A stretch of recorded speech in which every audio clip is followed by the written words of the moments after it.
At 70 years old, I was still working hard doing handyman jobs to make ends meet while my adult children lived rent-free in my house. I never complained. After all, they were my family. But when my own daughter looked me in the eye and casually said, "Dad, your truck is an absolute embarrassment," something inside me finally snapped. I had worked my entire life, and for her to sneer at the very vehicle I relied on to put a roof over her head was the ultimate betrayal. I knew I had to make a change right then and there, but my entitled children had no idea just how drastic that change would be. Before I continue this story, let me know where you are watching from in the comments below. Hit like and subscribe if you have ever had to stand up to family who underestimated your worth. My name is Ellis Freeman, and this is the story of how I taught my children the true cost of their arrogance. It was a Tuesday morning, the kind of summer day that was already suffocatingly hot by 10 o'clock. I was lying flat on my back against the concrete driveway, sliding under the chassis of my 2005 Ford F-15. Oh, my hands were coated in a thick, stubborn layer of black grease and motor oil. I was just tightening the last bolt on the oil pan, getting ready to head over to a neighbor's house to fix a busted plumbing line. That was my routine. To the outside world, and more importantly to my own children, I was just a tired old handyman scraping by on a meager pension and odd jobs. The driveway I was lying in belonged to a beautiful 6-bedroom house in a very upscale, quiet neighborhood. A house that I owned free and clear, but allowed my daughter Camille and her husband Wyatt to live in without paying a single dime in rent. Suddenly, the sharp, rhythmic clicking of expensive high heels echoed across the pavement, cutting through the peaceful morning air. I slid out from under the truck, wiping my forehead with the back of my forearm. Standing there was my daughter Camille, wearing a tailored designer pantsuit that cost more than most people make in a month. Beside her stood Wyatt, my son-in-law. Wyatt was a 35-year-old tech startup founder who loved to wear expensive blazers paired with pristine white sneakers. He looked down at me, his nose literally crinkling in disgust, as if the smell of honest hard work somehow offended his delicate sensibilities.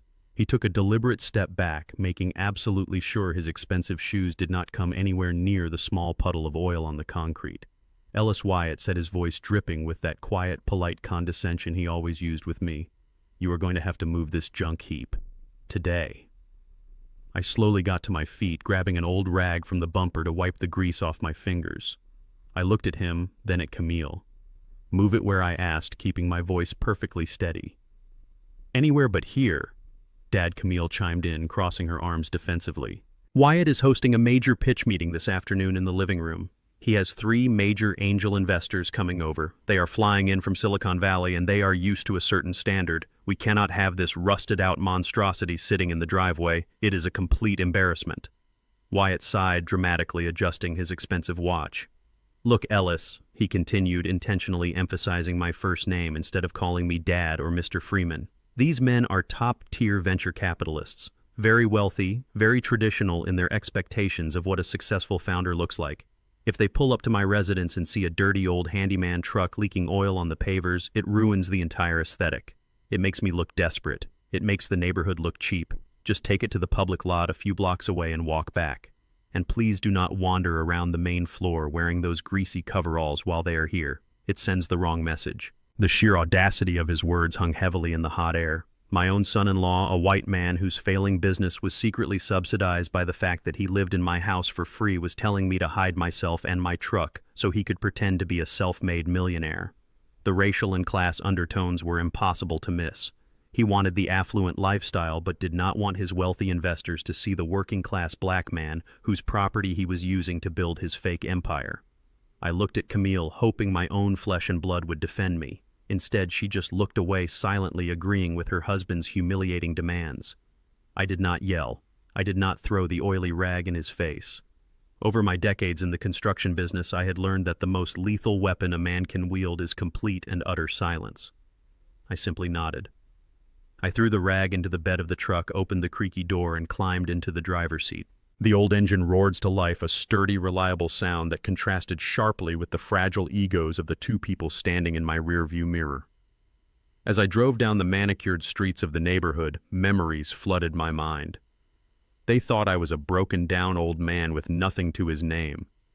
They did not know that 15 years ago I had sold the commercial construction empire I built from scratch. I had bought that 6-bedroom house with cold, hard cash. I had established the Apex Trust, a financial fortress that held over $18 million. I chose to live simply continuing to do handyman work because it kept me grounded and allowed me to quietly donate the money I earned to local charities. I had kept my wealth a secret because I wanted my children to learn the value of hard work to build their own legacies, just like my late wife Nadine and I had done. But clearly that lesson had failed spectacularly. Instead of parking a few blocks away as instructed, I merged onto the highway and drove straight into the financial district downtown. I parked my battered, grease-stained truck right between two luxury sedans in front of the central bank. I walked through the heavy glass doors, still wearing my dirty coveralls. The security guard eyed me suspiciously, his hand resting on his belt, but my financial lawyer and trust manager, Mr. Bradley, practically tripped over his own feet, rushing out of his glass office to greet me. "Mr. Freeman," he said, his voice trembling with deference and respect. "It is an absolute honor to see you. Please come right into my office." I sat down in the plush leather chair across from his polished mahogany desk. Mr. Bradley nervously offered me a water, which I politely declined.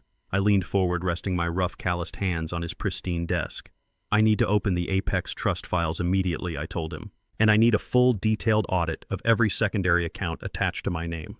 He scrambled to his computer, his fingers flying across the keyboard with panicked efficiency. Within moments, the screens displayed a dizzying array of numbers. My $18 million sat safely in various diversified portfolios.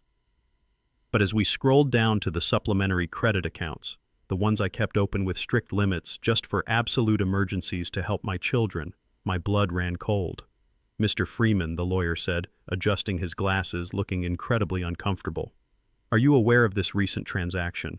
A secondary card under the name of your son Kendall was just charged $12,000. $12,000, I repeated, my voice dangerously quiet. "For what?" Mr. Bradley pulled up the merchant details, swallowing hard. "It appears to be an exclusive ski resort and luxury chalet rental in Aspen, Colorado. The charge was authorized by Kendall and his wife Chelsea just 3 hours ago." I stared at the glowing screen, the betrayal washing over me in cold waves. My lazy son and his entitled white wife were funding a lavish winter getaway on my dime, stealing from me while claiming they could barely afford groceries.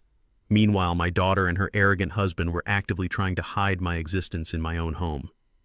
I had spent years being the silent provider, the patient father, the invisible safety net. But the time for silent generosity was officially over. It was time to close the bank. Mr. Bradley sat completely still behind his massive mahogany desk. A bead of sweat formed at his temple as the glowing monitor reflected his panicked expression. $18 million sat quietly in the Apex Trust, a sum that demanded absolute respect in the financial world. Yet the secondary accounts showed a brazen, pathetic theft of $12,000. I did not raise my voice. I leaned back in the leather chair and looked Mr. Bradley dead in the eye. "Cancel it," I instructed with a voice as cold as forged steel. "Cancel the Aspen transaction immediately, then freeze every single secondary credit card attached to my name. Shut down the auto pay for Chelsea's retail boutique lease. Cancel the automatic transfers for Wyatt's vehicle financing. Lock them all out entirely." Mr. Bradley swallowed hard. His fingers trembled slightly as they hovered over the keyboard. "Mr. Freeman, are you absolutely sure?" he asked cautiously. "The bank will flag these as fraudulent charges. The abrupt halt on the commercial lease and the auto loans will trigger immediate default protocols. Collections will act within 24 hours. "I am fully aware of how a default protocol works, Mr. Bradley," I replied. "Execute the order. Do not notify them under any circumstances. Let the automated system handle the rest." He nodded rapidly and hit the final key. The financial lifeline was officially severed. I drove my battered Ford back to the house, parking it exactly where Wyatt had demanded I hide it earlier. I walked through the side door into the massive kitchen of my own home, still wearing my grease-stained coveralls. Sitting at the marble island were my son Kendall and his wife Chelsea. Chelsea was a 30-year-old woman who treated my home like her personal luxury resort. She was surrounded by sleek shopping bags from high-end winter sporting brands, pulling out a pair of designer ski goggles with manicured fingers. Kendall was mindlessly scrolling through his phone, not even bothering to look up, when the man who provided his roof walked into the room. "Well, look who decided to show up," Chelsea said. Her tone dripped with that familiar, stinging condescension. She held up a pristine white cashmere sweater, checking the price tag with a satisfied grin. "We are getting ready for Aspen. It is a desperately needed getaway. Running a boutique is just so exhausting, you know? I poured myself a glass of tap water, keeping my expression perfectly blank. I am sure it takes a heavy toll, I replied evenly. Kendall finally glanced up, giving me a dismissive once-over. You smell like motor oil, Dad. Could you maybe change in the garage next time? It is ruining the appetite. Chelsea laughed. It was a sharp, irritating sound that echoed off the high ceilings. Let him be Kendall. Someone has to do the dirty work. In fact, Ellis, you might want to pick up a few extra plumbing jobs this weekend. We are going to need someone to look after the house while we are mingling with the elite in Colorado. The audacity of her statement was almost impressive. She was standing in a house I paid for packing for a vacation she bought with my stolen money, and advising me to clean more toilets to keep myself busy. I took a slow sip of my water. Aspen is beautiful this time of year, I said calmly. I hope you packed warmly. I hear the financial climate can change very abruptly. Chelsea smirked, completely missing the warning in my words. Oh, we will be perfectly fine. We only stay at 5-star chalets. The heating is impeccable. I nodded, rinsing my glass in the sink. Have a wonderful trip, I told them, turning to walk down the hallway to my private study. I left them to their delusions of grandeur, knowing full well that their luxury chalet reservation was currently bouncing through the bank fraud department. Once inside my study, I locked the heavy oak door and sat down at my desk. I pulled out my tablet and opened the encrypted application that connected to the security cameras I had installed months ago for property insurance purposes. The screen flickered to life, showing the living room in crystal clear, high definition. Wyatt had returned from his precious pitch meeting and was now celebrating with Camille, Kendall, and Chelsea. They were passing around a bottle of vintage Bordeaux that I had purchased a decade ago, laughing loudly and clinking expensive crystal glasses. Watching them toast to their fabricated success, my chest tightened with a heavy, painful memory. I thought of Nadine, my beautiful, hard-working wife. I remembered the nights she stayed up until 2 a.m, rubbing her aching back after long shifts at the accounting firm. She worked herself to the bone to pay off Kendall's early college debts he had racked up while partying instead of studying. I remembered how she drained her personal savings to bail Wyatt out of his first disastrous business venture because Camille had cried and begged us for help. Nadine gave them everything. She gave them her time, her health, and her heart. She believed that our sacrifices would build a foundation of gratitude and respect. Instead, our generosity had bred a generation of leeches who viewed our hard work as their inherent right. Looking at the screen, seeing them drink my wine in my house while mocking my existence, I felt the last shred of paternal leniency evaporate entirely. Nadine was gone, and I was done protecting them from the real world. The era of free rides was over. The next morning arrived with a crisp, cool breeze. I was sitting on the back patio drinking a simple cup of black coffee, enjoying the profound quiet of a house that was about to become an absolute war zone.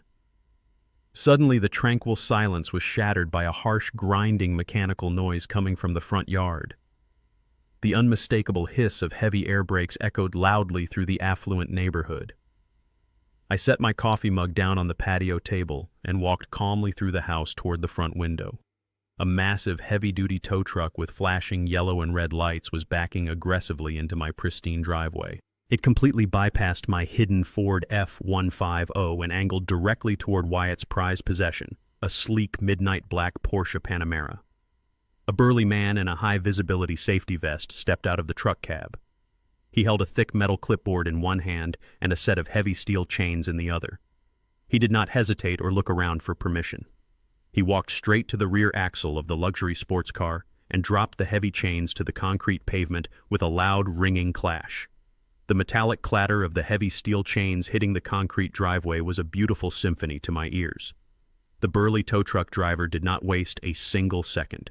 He swiftly kicked the thick metal hooks under the rear bumper of the pristine midnight black Porsche Panamera, securing them to the chassis with practiced, unforgiving precision.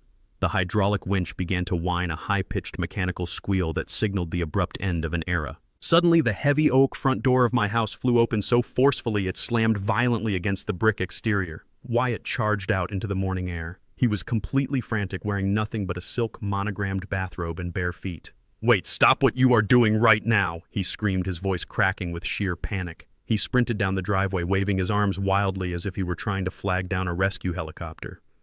"Get your dirty hands off my vehicle. Do you have any idea who I am?" The tow truck driver did not even blink.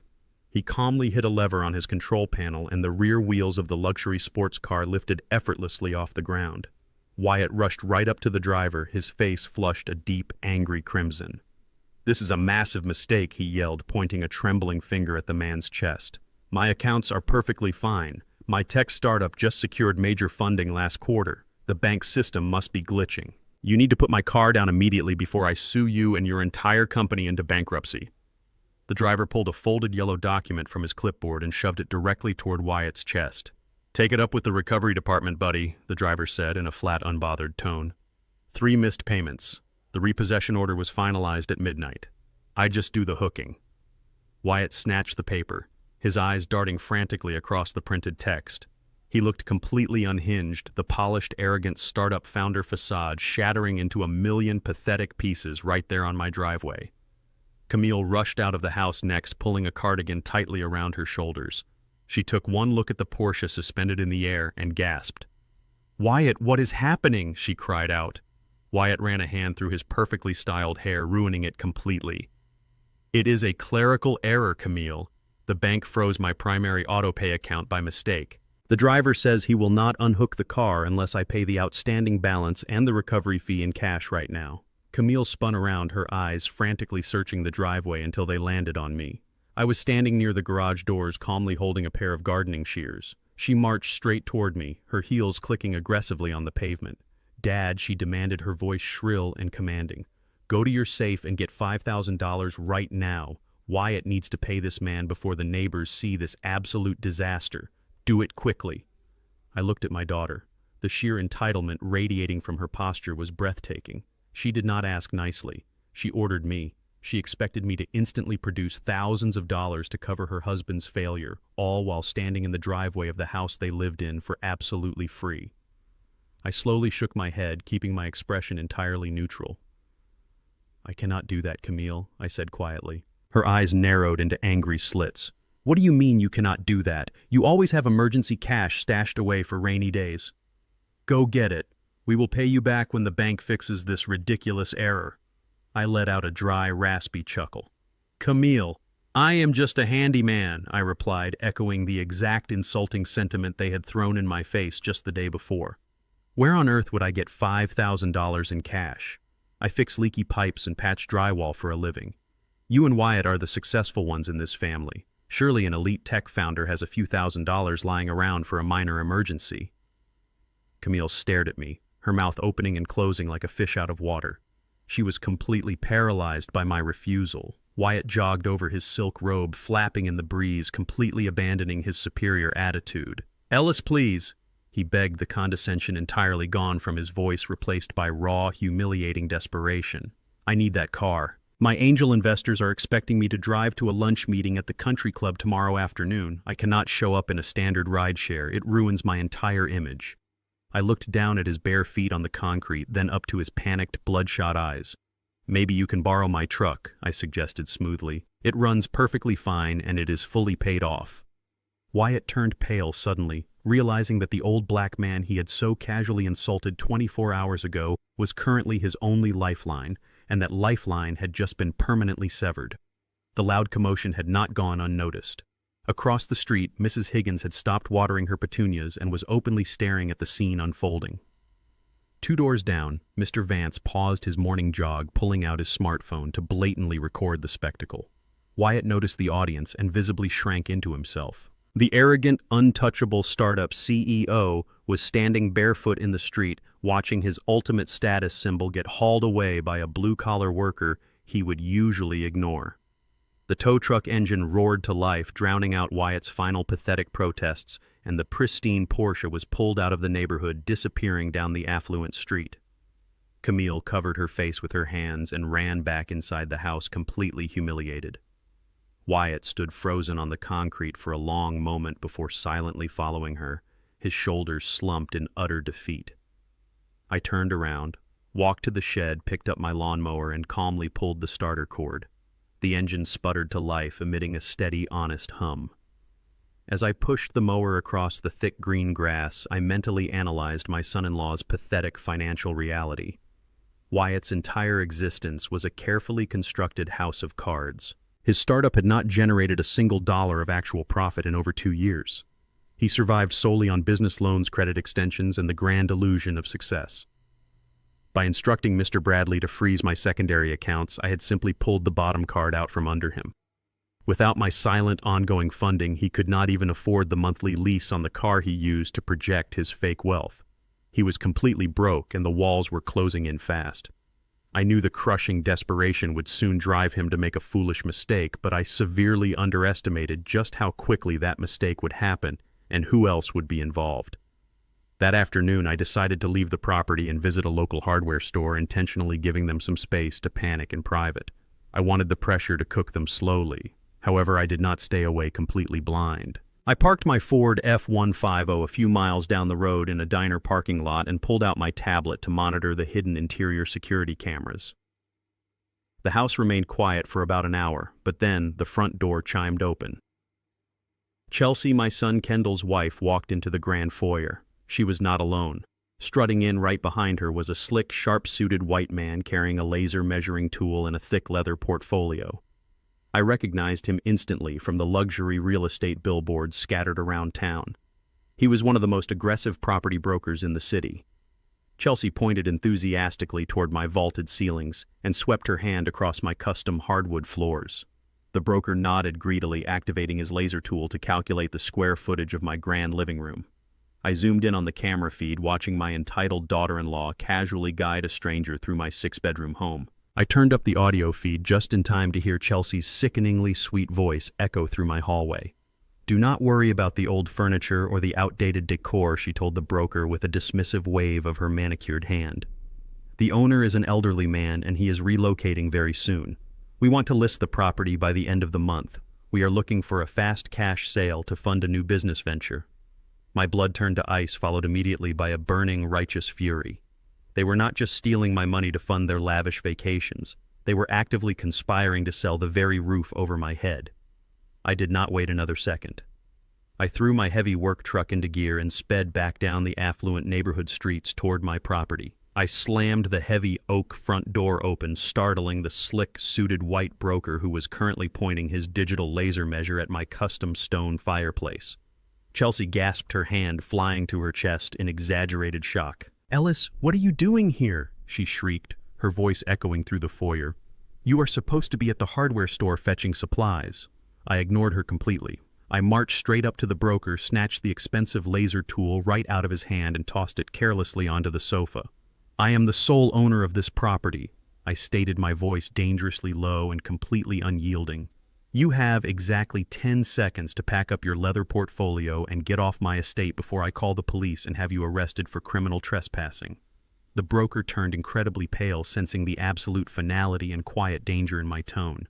He did not say a single word in his defense. He grabbed his tool, snatched his leather bag, and practically ran out the front door without looking back. Chelsea stood frozen in the middle of the grand living room, her jaw dropped in pure shock. Before Chelsea could recover her composure and mount a defense, Kendall strolled into the room from the kitchen, casually holding a half-eaten apple. He stopped dead in his tracks when he saw the furious expression on my face and the broker's luxury sedan speeding away through the front window. "What is going on here?" Kendall asked, chewing loudly and looking utterly unbothered by the tension in the room. I looked at my son, the boy I had raised to be a strong, respectable black man, now standing comfortably in a house he did not pay a single dime for, while his wife actively tried to sell it out from under me. "Your entitled wife just brought a real estate agent into my home to appraise it for a fast cash sale," I said, my voice echoing off the high vaulted ceilings. Chelsea immediately crossed her arms, dropping her shocked act and adopting a highly defensive stance. "Oh, please, Ellis, do not be so dramatic about this," she scoffed, rolling her eyes. "We are simply exploring our financial options. You are 70 years old. You do not need a massive 6-bedroom mansion all to yourself." Kendall stepped forward, actually nodding in agreement with his delusional wife. "She is right, Dad. Be reasonable for a second. This house is going to be ours eventually anyway. We are just accelerating the timeline a bit. Wyatt is facing a major cash flow issue with his tech startup, and we all had a family meeting and agreed that liquidating this asset is the most logical step to save the business. It is a given. You can move into a nice, quiet retirement apartment in a cheaper area. We will even help you pack your things." I stared at them, absorbing the sheer, unfiltered arrogance of their words. They had completely convinced themselves that my hard-earned property was their personal piggy bank. They were actively planning to render me homeless to bail out Wyatt's failing tech illusion. You all agreed, I repeated, keeping my tone perfectly level. You sat around my dining table eating food I bought and decided to sell my house to fund a fake business. Kendall sighed heavily. Dad, do not be stubborn. You are completely out of touch with how modern finance works. Wyatt's company is the future. We are making an executive decision for the good of the family portfolio. You are not making an executive decision about anything, I replied, stepping closer to him, forcing him to step back. You do not own a single brick of this estate. You do not own the grass in the yard or the shingles on the roof. This is my house, bought and paid for by my sweat and your mother's sacrifices, and as of this exact moment, your free ride is permanently canceled. Kendall frowned, finally sensing the massive shift in the atmosphere. What are you talking about? I looked directly at Chelsea, then back to my son. I am giving you a formal verbal eviction notice, I stated clearly. You have exactly 30 days to pack your designer bags and get out of my property. All of you. Kendall, Chelsea, Camille, and Wyatt. You are entirely on your own. The color drained completely from Kendall's face, replacing his lazy arrogance with absolute terror. Chelsea stumbled backward, her haughty smirk vanishing into thin air as the reality of my words struck her. You cannot do that! She shrieked, her voice pitching into a hysterical, grating whine. We have nowhere else to go. You cannot just throw your own flesh and blood out onto the street. I did not stay to entertain their pathetic panic. I turned my back on them, walked straight down the hallway to the master suite, and shut the heavy oak door firmly behind me. The lock clicked loudly, finalizing the physical barrier between my peaceful sanctuary and their chaotic, toxic entitlement. I walked over to my mahogany desk and picked up my phone. I dialed Mr. Bradley's direct line, not wasting a single second to secure my legacy. Mr. Freeman, the lawyer, answered promptly, his tone respectful. How can I assist you this afternoon? Mr. Bradley, I need you to draft a formal legal document immediately, I instructed, my voice unwavering. I am officially cutting Kendall, Camille, and their respective spouses completely out of my will. I want a comprehensive disinheritance clause drawn up today. Revoke any and all future claims to the Apex Trust, the real estate portfolio, and every single one of my personal assets. Mr. Bradley paused for only a fraction of a second, likely surprised by the severity of the request, before responding with utmost professionalism. Understood, sir. I will prepare the documents for your signature right away. They will receive absolutely nothing from the estate. I thanked him and ended the call. The swiftness of the action brought a profound sense of relief to my chest. I had finally severed the parasitic cord that had drained me for years. I sat in the quiet comfort of my room, opened my encrypted tablet, and pulled up the security camera application again. The feed switched to the kitchen area. Camille and Wyatt had returned from their bedroom, drawn out by Chelsea's loud, hysterical sobbing. The four of them were huddled around the marble island, looking like cornered, desperate animals. Wyatt was pacing back and forth, his face flushed with manic desperation. The repo man taking his Porsche had severely wounded his pride, but my sudden eviction notice threatened to destroy his entire fraudulent existence. We cannot just leave, Camille cried, burying her face in her trembling hands. We have absolutely no money. The credit cards are declining everywhere. Wyatt stopped pacing and slammed his hands down hard on the countertop. His eyes were wide, filled with a dark, predatory calculation that chilled my blood. We are not leaving, Wyatt, hissed, his voice dropping to a sinister whisper that the high-definition microphone picked up perfectly. The old man is clearly losing his mind. No sane father kicks his children out onto the street to protect an empty, echoing house. We do not need his permission to sell it. We will get a psychiatric certificate. We will have him declared legally incompetent and place him in a care facility. Once we have medical power of attorney, he will lose all control of the estate, and the house is ours to liquidate. The very next evening, the stifling tension in my house inexplicably vanished, replaced by the rich, savory aroma of roasted lamb and garlic herbs. I walked into the formal dining room and found the long mahogany table set with our best china. Camille was wearing a floral apron over her designer clothes, pouring red wine with a bright, entirely fabricated smile. Dad, she said, her voice dripping with artificial sweetness. We want to apologize for how things escalated yesterday. We know we overstepped and we just want to have a peaceful family dinner. Wyatt stood near the wine rack, looking overly relaxed in a crisp button-down shirt. He gestured to a white man in his late 50s sitting at the head of the table. The man wore a tweed jacket and had sharp, calculating eyes that immediately began scanning my posture and demeanor. "Ellis," Wyatt said smoothly. "This is a dear colleague of mine, Dr. Vance. He was in town for a conference, and we thought it would be wonderful for him to join us." I looked at the man, recognizing the predatory glint in his eyes. The trap was set. We took our seats around the table. The clinking of silverware against expensive china felt like a ticking clock. Dr. Vance did not waste any time with polite small talk. Almost immediately, his conversational tone shifted into a thinly veiled clinical interrogation. "So, Ellis, doctor." Vance began leaning forward and steepling his fingers. "Wyatt tells me you built this magnificent home yourself. That must have been quite a while ago. Do you happen to recall the exact year you broke ground?" I kept my face perfectly slack, staring blankly at my plate for a few seconds longer than necessary. "Well," I mumbled, scratching my chin slowly, "I suppose it was back in the late 90s, or maybe early 2000s. The years tend to run together when you work as much as I did." Wyatt exchanged a quick, triumphant glance with Camille. Dr. Vance nodded sympathetically, jotting something down in his mind.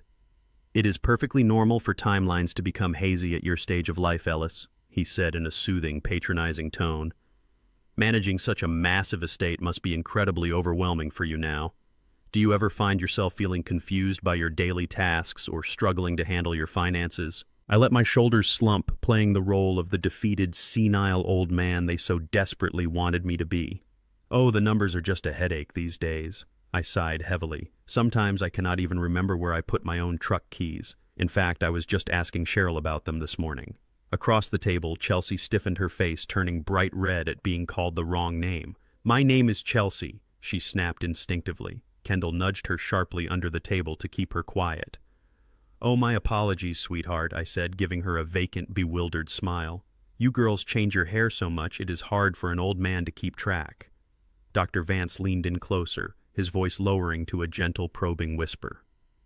"Ellis, have you experienced any sudden outbursts of anger or paranoia recently?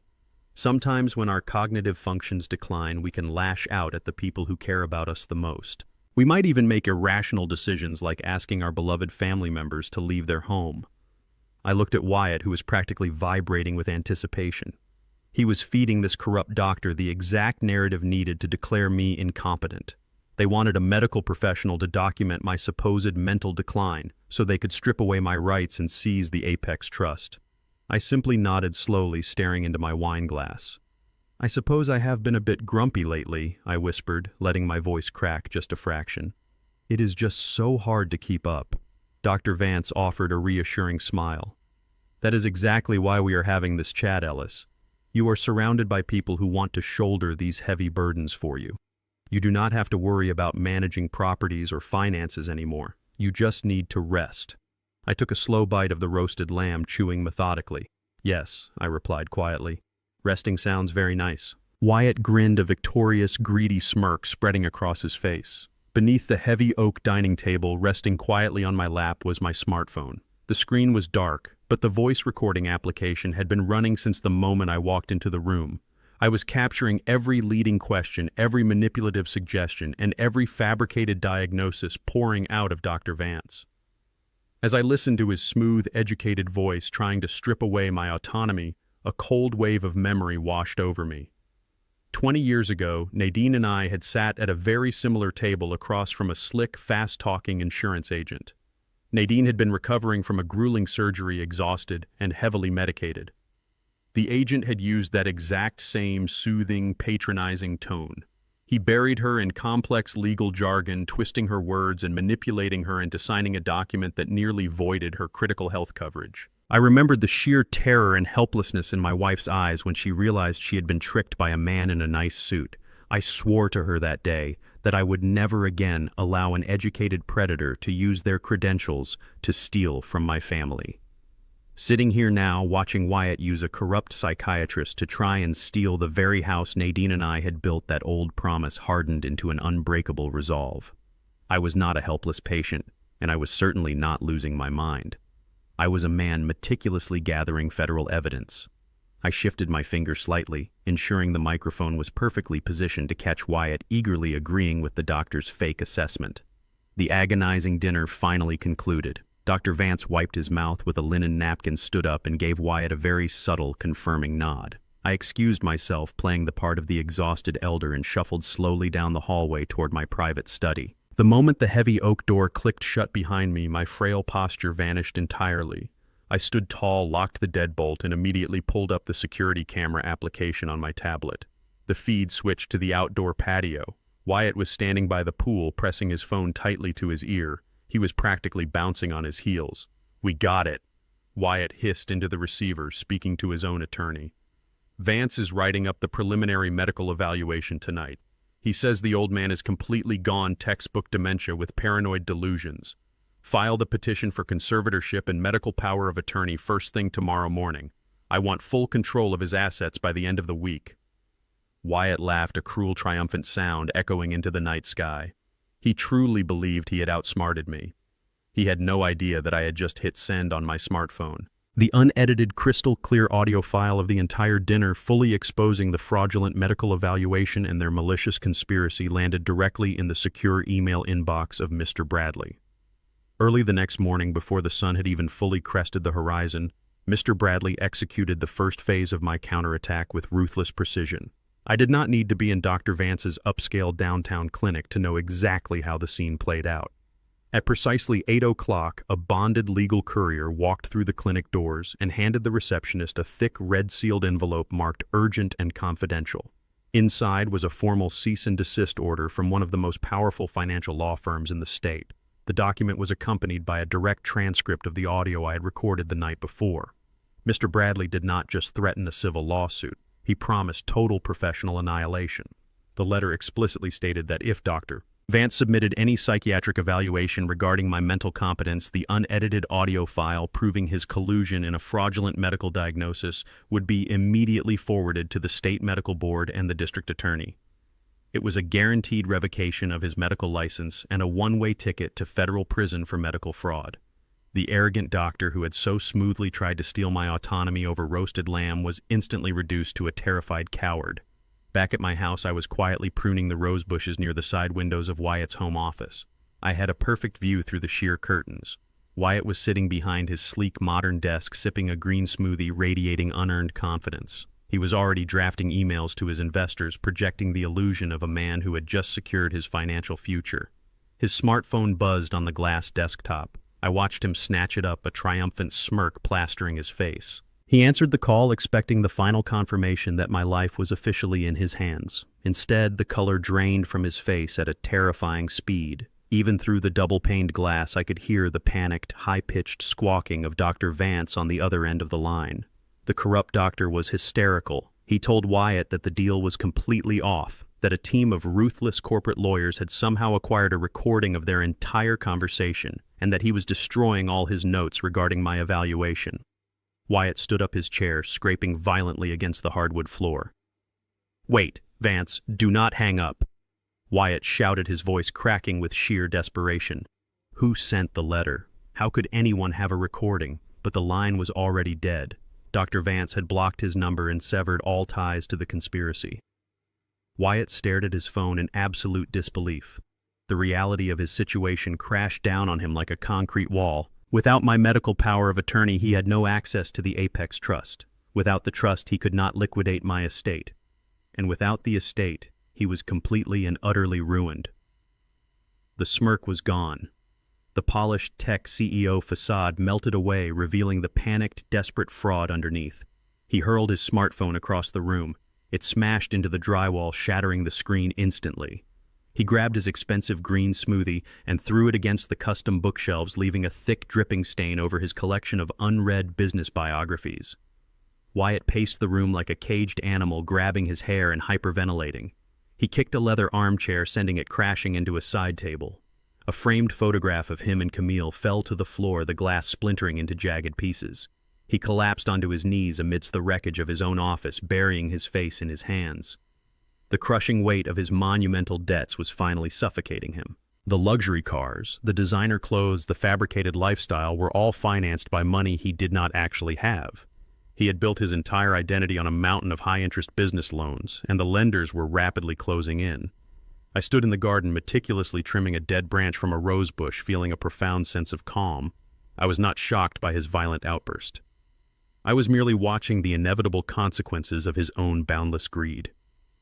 Through my ongoing consultations with Mr. Bradley, I knew the exact mathematical reality of Wyatt's desperation.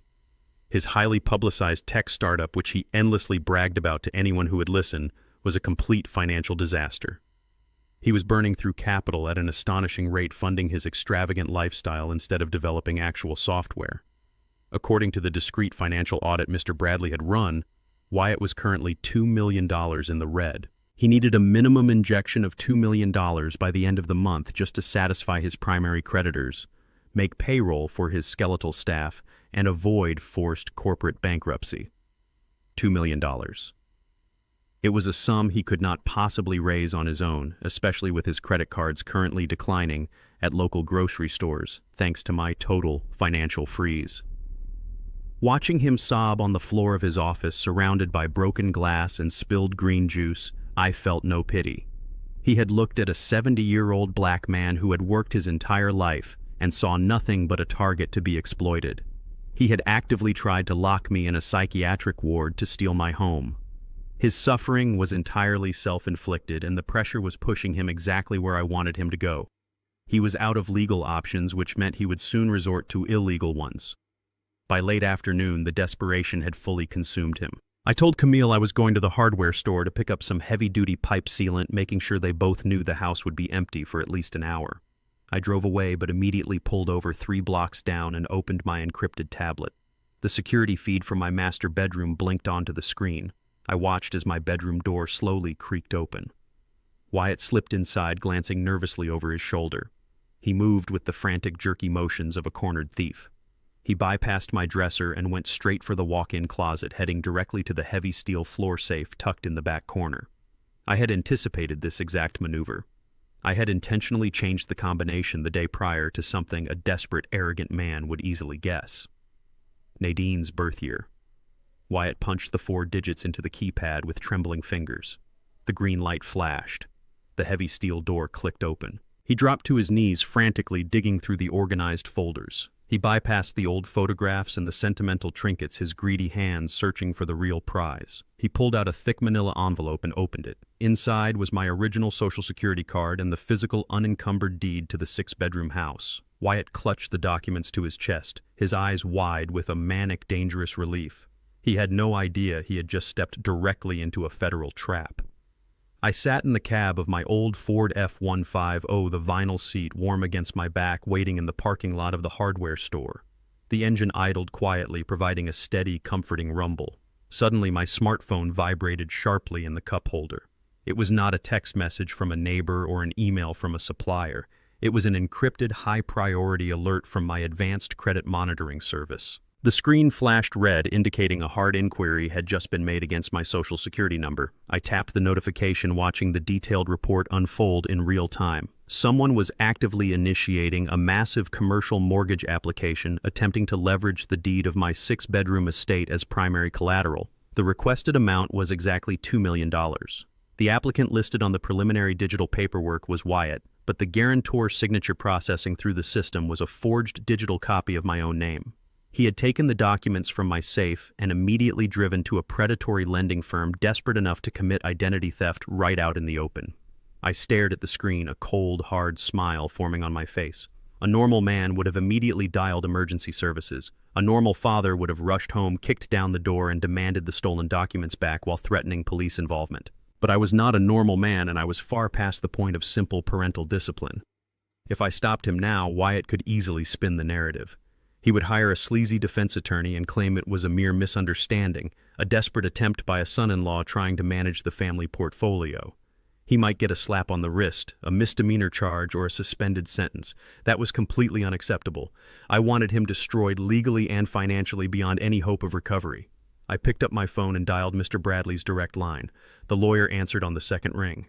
"Mr. Freeman, is everything all right?" he asked, his tone immediately shifting into high alert. "Mr. Bradley," I said, keeping my voice steady and completely devoid of emotion. "My son-in-law has just initiated a $2 million commercial loan using my stolen Social Security number and the deed to my primary residence. He is forging my signature as we speak. I heard the sharp intake of breath on the other end of the line. Sir, I will contact the authorities and the fraud department of that lending institution immediately. We can halt the transaction before any documents are legally bound. Mr. Bradley stated, the sound of his keyboard clacking rapidly in the background. No, I commanded, my voice cutting through his panic like a blade. Do absolutely nothing to stop the approval process. Let the bank approve that $2 million loan. Mr. Bradley stopped typing. The silence on the line was thick with absolute confusion. Mr. Freeman, with all due respect, that is highly dangerous. If that loan is approved and he secures the funds, he is putting a massive lien on your property. You could be held liable for millions. I let out a low, dry chuckle. Mr. Bradley, you and I both know that commercial lending across state lines, utilizing digital signatures and electronic fund transfers, elevates this from a simple local theft to a severe federal crime. It becomes wire fraud. It becomes aggravated identity theft. I want him to sign his name on those federal documents.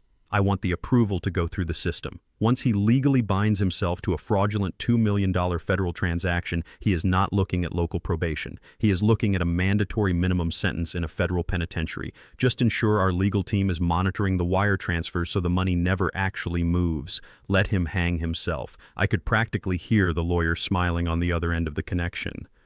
Understood, Mr. Freeman. It is a brilliant, albeit ruthless strategy. We will monitor the underwriting process.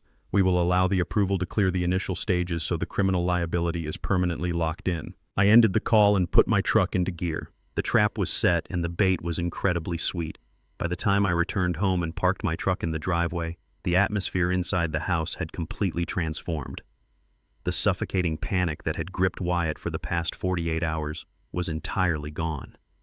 I walked through the kitchen door and found him standing by the marble island, popping the cork on a $200 bottle of champagne. Camille was clapping her hands, her designer rings sparkling under the pendant lights. He had received the preliminary approval email from the predatory lending firm. In his delusional, arrogant mind, he was a certified genius who had just outsmarted the system and secured his failing company's future. Ah, Ellis Wyatt said, his chest puffed out, the condescending smirk firmly back on his face. He did not offer me a glass. It looks like the universe rewards true visionaries after all. My startup just secured a massive bridge loan. We are fully funded for the next development phase. I am ordering a new sports car tomorrow morning to replace the one your bank glitch temporarily inconvenienced. Camille leaned against his shoulder, giving me a pitying look. See, Dad, she said, her tone dripping with fake sympathy. You worried over absolutely nothing. Wyatt knows exactly what he is doing. He is a master of finance. You can go back to fixing toilets and let the real businessmen handle the big numbers. I simply nodded, walking past them to grab a bottle of water from the fridge. I watched Wyatt pull out his phone and immediately begin booking a lavish celebration dinner at the most expensive steakhouse in the city. He was spending imaginary money, completely blind to the federal noose tightening around his neck.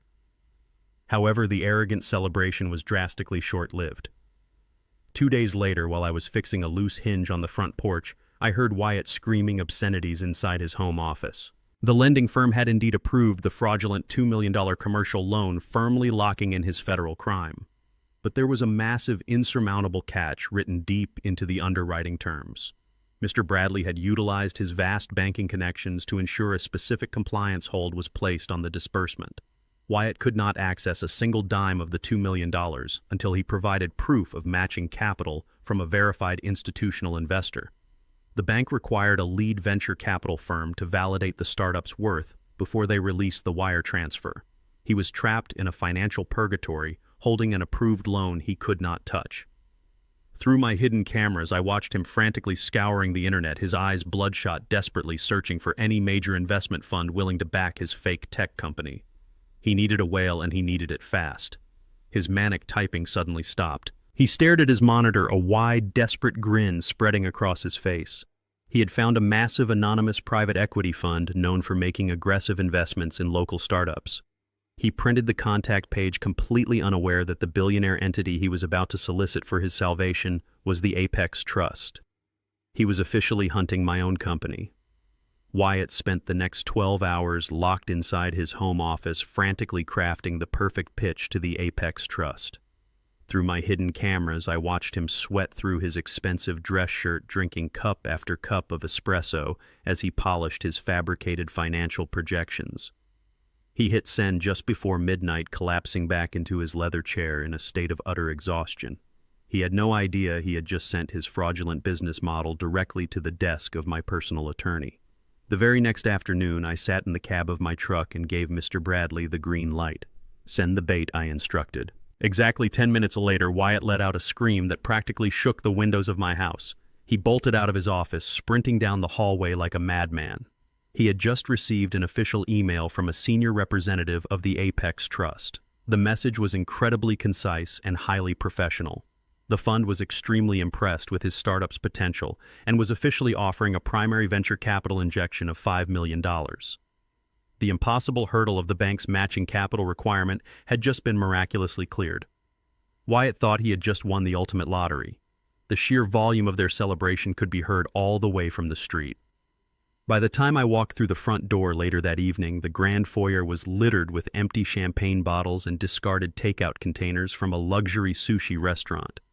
Wyatt had gathered Camille, Kendall, and Chelsea in the massive living room. The music was blaring, and the four of them were jumping around like they had just conquered the entire financial world. "We are rich!" Camille shrieked, throwing her arms around Wyatt's neck in pure ecstasy. $5 million. We are finally going to leave this dump and buy our own private estate. I stood quietly in the archway, wiping my heavy work boots on the welcome mat. Wyatt caught sight of me and immediately turned the music down, his face flushed with overwhelming arrogance and cheap champagne. "Ellis," he slurred slightly, holding up his crystal glass. "You are looking at the next major player in Silicon Valley. Apex Trust is backing us. They are sending a senior partner down here this weekend to sign the final paperwork and authorize the wire transfer. My company is about to be valued at over $50 million. I maintained a perfectly blank expression, hiding the lethal calculation behind my eyes. "That sounds like a very important meeting," I said smoothly. "Congratulations on your sudden success." Wyatt set his glass down on the marble coffee table, his arrogant smirk turning into a hard, serious scowl. "It is an incredibly important meeting," he stated, stepping closer to me. "The senior partner of a multi-billion-dollar private equity fund is coming to this exact house. And that brings me to a very serious issue, Ellis." Camille walked up and stood beside her husband, crossing her arms firmly. "Dad," she said, using that sharp, impatient tone she always reserved for me, "we need the house to be absolutely immaculate this weekend. No offense, but you walking around in dirty boots and smelling like pipe sealant is not the vibe we need to project. This is a massive corporate event." Wyatt nodded in agreement, pointing a condescending finger at my chest. "Exactly. We are hosting a high-stakes signing party. There will be catered food, expensive drinks, and top-tier corporate lawyers. I cannot have you wandering through the background looking like the hired help. It is extremely embarrassing. We need you to make yourself scarce. In fact, it would be best if you just left the property for the entire weekend. Go stay at a cheap motel. Go fishing. Just do not be here when the Apex executives arrive. These wealthy white venture capitalists are not going to hand over $5 million if they think I conduct business in a house shared with a blue-collar handyman." His words were a masterclass in raw, unfiltered disrespect. He was standing in a house I owned, asking me to vacate my own property so he could impress an investment firm that I actually controlled. He was perfectly willing to erase my existence just to secure his fabricated wealth. I did not raise my voice, nor did I display a single ounce of the burning fury raging inside my chest. I simply offered them a soft, accommodating smile. "You make a very fair point, Wyatt," I replied in a quiet, defeated tone. "I would not want to ruin such a prestigious occasion for you. I have been meaning to take my old boat out to the lake anyway. I will pack my gear and go fishing for the weekend. The house will be entirely yours." Camille let out a massive sigh of relief, completely blind to the trap closing around her. "Thank you, Dad. We really appreciate you understanding how critical this is for our future." I nodded and walked straight to my private study. I locked the heavy door, sat down at my desk, and immediately dialed Mr. Bradley. The lawyer answered instantly. "Mr. Freeman, the bait was taken," he said, a distinct hint of satisfaction in his professional voice. "Mr. Bradley," I said coldly, "I need you to draft the final investment contract for the $5 million injection." However, I want ironclad trap clauses embedded deeply into the paperwork. I want Wyatt to sign a personal guarantee making him directly liable for every single fraudulent financial projection he submitted in his pitch. I want his signature to legally bind him to the federal wire fraud scheme without any possibility of a corporate shield. When he signs that document, I want his fate completely sealed. Mr. Bradley agreed without hesitation, promising the contract would be a lethal legal weapon that no defense attorney could ever dismantle. Out in the living room, the chaotic celebration continued to rage on. But while Wyatt and Camille were busy planning their grand signing event, my hidden cameras picked up a very different conversation happening between Kendall and Chelsea in the kitchen. Chelsea was aggressively scrolling through high-end designer websites on her phone, her face twisted in a bitter, envious pout. "We cannot show up to a $5 million signing party wearing last season's clothes, Kendall," she hissed, slamming her phone onto the granite counter. "Wyatt and Camille are going to look like royalty, and we are going to look like their poor, pathetic relatives. I need a new dress, and you need a custom-tailored suit." Kendall groaned, rubbing his temples in utter frustration. "Chelsea, my credit cards are still completely frozen. Dad locked us out of everything. I do not have a single dollar to my name right now." Chelsea leaned in close, her eyes narrowing with malicious, greedy intent. She glanced toward the hallway leading to my master suite. "Wyatt found the deed and the social security card in your dad's safe just a few days ago," she whispered wickedly. "If the old man left the combination the same, there has to be more in there. Cash, jewelry, valuables. We just need a little advance on our inheritance to look the part." Kendall hesitated for only a second before a greedy, sickening smile spread across his face. They were about to make the biggest mistake of their lives. 3 days before the highly anticipated corporate signing party, I decided to check the trap I had deliberately left open. I walked into my master bedroom, the quiet hum of the central air conditioning masking the sound of my heavy footsteps. I went straight to the walk-in closet and knelt before the heavy steel floor safe. The digital keypad still displayed the faint smudges of Kendall's frantic fingerprints. I punched in the combination and pulled the heavy steel door open. I did not care about the loose cash I kept for emergencies, nor did I care about the decoy property documents Wyatt had already stolen. My eyes darted immediately to the back of the bottom shelf. The polished mahogany box, a beautifully crafted humidor that I used as a jewelry case, was sitting slightly ajar. I reached out and flipped the lid open completely. The dark velvet cushion inside was completely empty. The vintage solid gold Rolex Submariner, the exact watch Nadine had bought for me to celebrate our 20th wedding anniversary, was gone. It was my most prized possession, a symbol of our enduring love. My own son had crossed the final, unforgivable line. I did not march into the living room and demand answers. I did not scream or confront Kendall and Chelsea, who were undoubtedly out right now spending the stolen funds on overpriced designer outfits to impress people they did not even know. Anger is a useless emotion when you are building an airtight federal case. Instead, I calmly closed the safe door, stood up, and grabbed my truck keys. I knew exactly where a lazy, desperate man like Kendall would go to liquidate a high-value luxury item quickly. I drove straight to the largest, most established pawn and jewelry exchange in the downtown district, a place known for handling high-end collateral, without asking too many inconvenient questions. I walked through the heavily fortified glass doors, the little entry bell chiming above my head. The owner, a shrewd older white man named Victor, was inspecting a diamond ring behind the reinforced display counter. I approached the counter, my face entirely devoid of emotion. Victor looked up, taking in my faded coveralls and scuffed work boots, likely assuming I was there to pawn some old power tools for quick cash. "Can I help you, buddy?" Victor asked, his tone polite but incredibly dismissive. I placed both of my hands flat on the glass counter. "Yesterday afternoon, a black man in his early 30s came in here," I said, keeping my voice dangerously low and steady. "He was wearing designer clothes and acting highly erratic. He sold you a solid gold vintage Rolex Submariner with a custom engraving on the back casing that reads, 'To Ellis, forever building together. Love, Nadine.'" Victor froze instantly. His professional, arrogant demeanor slipped and a flash of genuine panic crossed his eyes. He instantly realized he had just purchased a stolen, highly traceable luxury watch. "Look, I run a legitimate business here," Victor stammered, taking a quick step back from the counter. "We check government identification for every single transaction over $500. I assure you everything was done entirely by the book." I pulled my driver license out of my wallet and slid it across the glass. The engraving bears my name. The watch belongs to me. It was stolen from my personal safe yesterday. Now we can handle this quietly, or I can have my legal team and the local police department shut your entire operation down pending a grand theft investigation. Victor swallowed hard, staring at my identification. He quickly tapped his computer keyboard, bringing up the recent transaction logs. He turned the monitor slightly so I could see the glowing screen. The man who brought it in showed a valid state identification. The name on the file is Kendall Freeman. He told me it was an early inheritance gift from his father. Victor let out a heavy sigh, running a nervous hand over his face. He accepted $8,000 in cash for it. $8,000 for a pristine timepiece easily valued at over $30,000 on the vintage market. Kendall was not only a thief, but an incredibly foolish one. He had sold a priceless family heirloom for pennies on the dollar just to buy a bespoke suit and a cocktail dress for a fake corporate party. I reached into my pocket and pulled out my heavily restricted secondary debit card, the one linked directly to my primary operating account that my greedy children knew absolutely nothing about.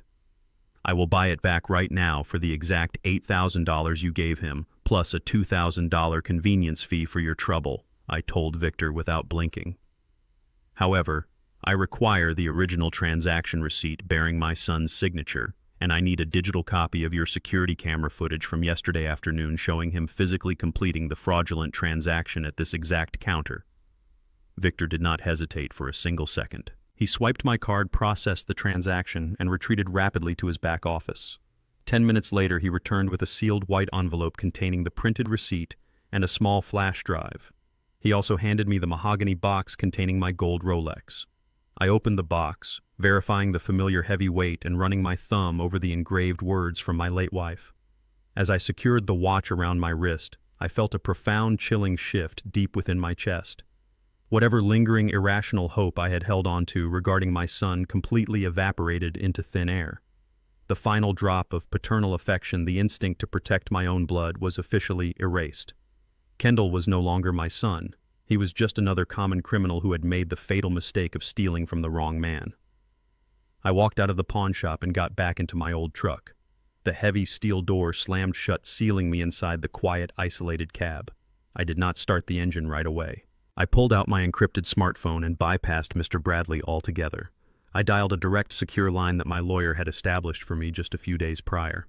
The phone rang only twice before a sharp, authoritative voice answered. "Special Agent Carter," the voice said crisply. "Agent Carter, this is Ellis Freeman," I replied, staring blankly through the windshield at the bustling city street. "I have the security footage and the signed transaction receipt proving grand theft of a luxury asset by Kendall Freeman. This is in addition to the fraudulent $2 million commercial mortgage application currently processing under Wyatt's name across state lines." Agent Carter let out a slow, steady breath. "That is the final piece of the puzzle, Mr. Freeman. We have wire fraud, aggravated identity theft, and grand larceny all fully documented. You have handed us an airtight federal prosecution." I started my truck, the engine roaring to life with a fierce, vindicating power that shook the chassis. "Good," I stated coldly. "The fabricated signing party is scheduled for this Saturday night at the Grand Plaza Hotel. I want your team in position. Prepare the arrest warrants. We are taking them all down." Early Thursday morning, a mobile notary pulled into my driveway. Wyatt answered the door wearing a crisp, bespoke suit purchased with the money Kendall had stolen from my safe. He ushered the notary into the formal dining room, completely unaware that the very chandelier above his head concealed a high-definition camera. I stood in the kitchen, wiping down the marble countertops with a damp sponge playing the role of the invisible help. Wyatt confidently slid the $2 million commercial mortgage agreement across the table. The notary, a tired-looking woman who just wanted to get her stamp and leave, pointed to the guarantor line. Wyatt did not hesitate for a single second. He picked up his expensive fountain pen and forged my signature with practiced, terrifying ease. He handed the document back legally, sealing his own fate. The notary stamped the thick stack of papers, packed her leather bag, and walked out the front door. Wyatt let out a loud, triumphant whoop, aggressively pumping his fist in the air. He had just legally bound himself to a massive federal crime, and he was celebrating like he had won the lottery. I walked into the living room, a heavy cardboard box in my hands, silently packing away my personal books and framed photographs. Camille and Chelsea were sitting on the plush sofas sipping sparkling water and directing a team of event planners. The workers, mostly young black men and women, were carrying heavy floral arrangements and staging equipment for the upcoming pre-party photo shoot. Chelsea snapped her fingers aggressively at a young man carrying a massive centerpiece. "Put that over there and be careful," she barked, her voice dripping with extreme condescension. "Do not scuff the hardwood floors. These are expensive, and I highly doubt your minimum wage paycheck can cover the damages." The young man tightened his jaw but remained silent, setting the flowers down exactly where she demanded. I felt a familiar protective anger rise in my chest, but I kept my face perfectly neutral. Camille turned her attention to me, eyeing my cardboard box with obvious relief. "Good. You are finally packing," she said, crossing her legs. "The catering team is arriving tomorrow to prep the kitchen for Saturday, and we really need you out of the way, Dad. We cannot have you bumping into the event staff in those dirty clothes. You are just going to confuse them." Wyatt strolled into the room holding his freshly stamped fraudulent mortgage documents. He looked at my box and smirked. "It is for the best, Ellis. You are going to love the lake. Just take your truck and enjoy the peace and quiet. We will handle the high-level corporate interactions here. You just focus on relaxing and staying out of sight." Kendall walked down the stairs wearing his brand-new tailored suit, adjusting his expensive cufflinks. He looked at me carrying the box out of my own home and did not show a single ounce of remorse. In fact, he looked proud of himself. "Have a good fishing trip, Dad," he said smoothly. "Make sure you pack enough bait." I picked up my box, looking at my daughter, my son, and the two arrogant spouses they had brought into my life. "I will be completely out of your hair by tomorrow morning," I assured them in a quiet, defeated tone. "I hope your big signing party is everything you deserve." Chelsea let out a sharp, mocking laugh. "Oh, it will be Ellis. We are ascending to a completely different tax bracket. The people attending this event at the Grand Plaza are the true elite of the city. You would not even know how to speak to them without embarrassing us." I nodded slowly, walking toward the front door. "Have a wonderful time ascending, Chelsea," I replied. I carried the heavy box out to the driveway and loaded it into the back of my Ford F-150. I was not packing to move out of my own home. I was packing the final physical copies of the financial ledgers, the pawn shop receipts, and the encrypted flash drives. The trap was fully loaded. I drove straight past the lake route and headed directly to the Federal Building downtown. I carried my cardboard box through the metal detectors and took the elevator up to the highly secure floor. Mr. Bradley and Special Agent Carter were waiting for me in a sterile, windowless conference room. I placed the box on the cold metal table. "Here is everything," I stated firmly. "The forged mortgage documents Wyatt just signed this morning have already been processed by the bank digital system. The pawn shop receipt for the stolen Rolex is in the red folder. The camera footage of Kendall committing grand theft is on the encrypted drive." Agent Carter opened the box, meticulously inspecting the contents. He looked up at me, his expression grave and deeply respectful. "Mr. Freeman, you have executed this flawlessly. We have coordinated with the local police department regarding your son and daughter-in-law. The federal warrants for your son-in-law are already signed by a federal judge." As we reviewed the final operational timeline, I remembered the grueling days I spent building my construction company. I remembered facing predatory banks that point-blank refused to loan capital to a black contractor, forcing Nadine and me to bootstrap every single project with our own blood and sweat. We built an empire through sheer integrity, undeniable skill, and a relentless grind. Now these entitled, lazy children were trying to steal that exact empire through cheap lies and blatant forgery. They believed their proximity to my wealth gave them the right to take it. Looking at the federal warrants resting on the table, I felt absolutely no remorse. Mr. Bradley closed his leather briefcase, snapping the heavy brass locks shut. "The Apex Trust representatives are scheduled to arrive at the Grand Plaza Hotel at exactly 8 o'clock on Saturday night," he said, smoothing his tailored suit jacket. "Wyatt is expecting a team of anonymous, wealthy white investors to hand him a $5 million check to save his fake company. We will give him exactly the dramatic, highly public entrance he so desperately desires." Agent Carter nodded, sliding the thick stack of arrest warrants into his tactical jacket. "My undercover agents will be positioned at all the hotel exits," he confirmed. "We will quietly secure the entire perimeter before the VIPs arrive. Nobody is leaving that ballroom until I give the order." I thanked the men and walked out of the Federal Building, stepping into the bright, blinding sunlight of the bustling city. I climbed into my old battered truck and drove back toward my neighborhood, knowing this would be the last quiet night my so-called family would ever experience. The trap was fully primed, the bait was entirely swallowed, and the federal noose was officially tied tight. Saturday night was fast approaching, and the elite society Wyatt and Chelsea so desperately wanted to join was about to witness the most spectacular, devastating downfall in corporate history. I returned to my own driveway late Friday afternoon, parking my old Ford F-150 near the curb. The 6-bedroom estate I had built from the ground up was completely transformed into a chaotic staging ground for Wyatt's delusional success. Massive white rental tents were being erected on the back lawn, and fleets of luxury catering vans blocked the garage. I walked through the side entrance, keeping my head down, playing the role of the obedient, discarded old man. Inside, the sheer volume of their arrogance was suffocating. Wyatt was strutting through the grand foyer, barking orders into his brand-new smartphone, presumably purchased on credit he still did not have.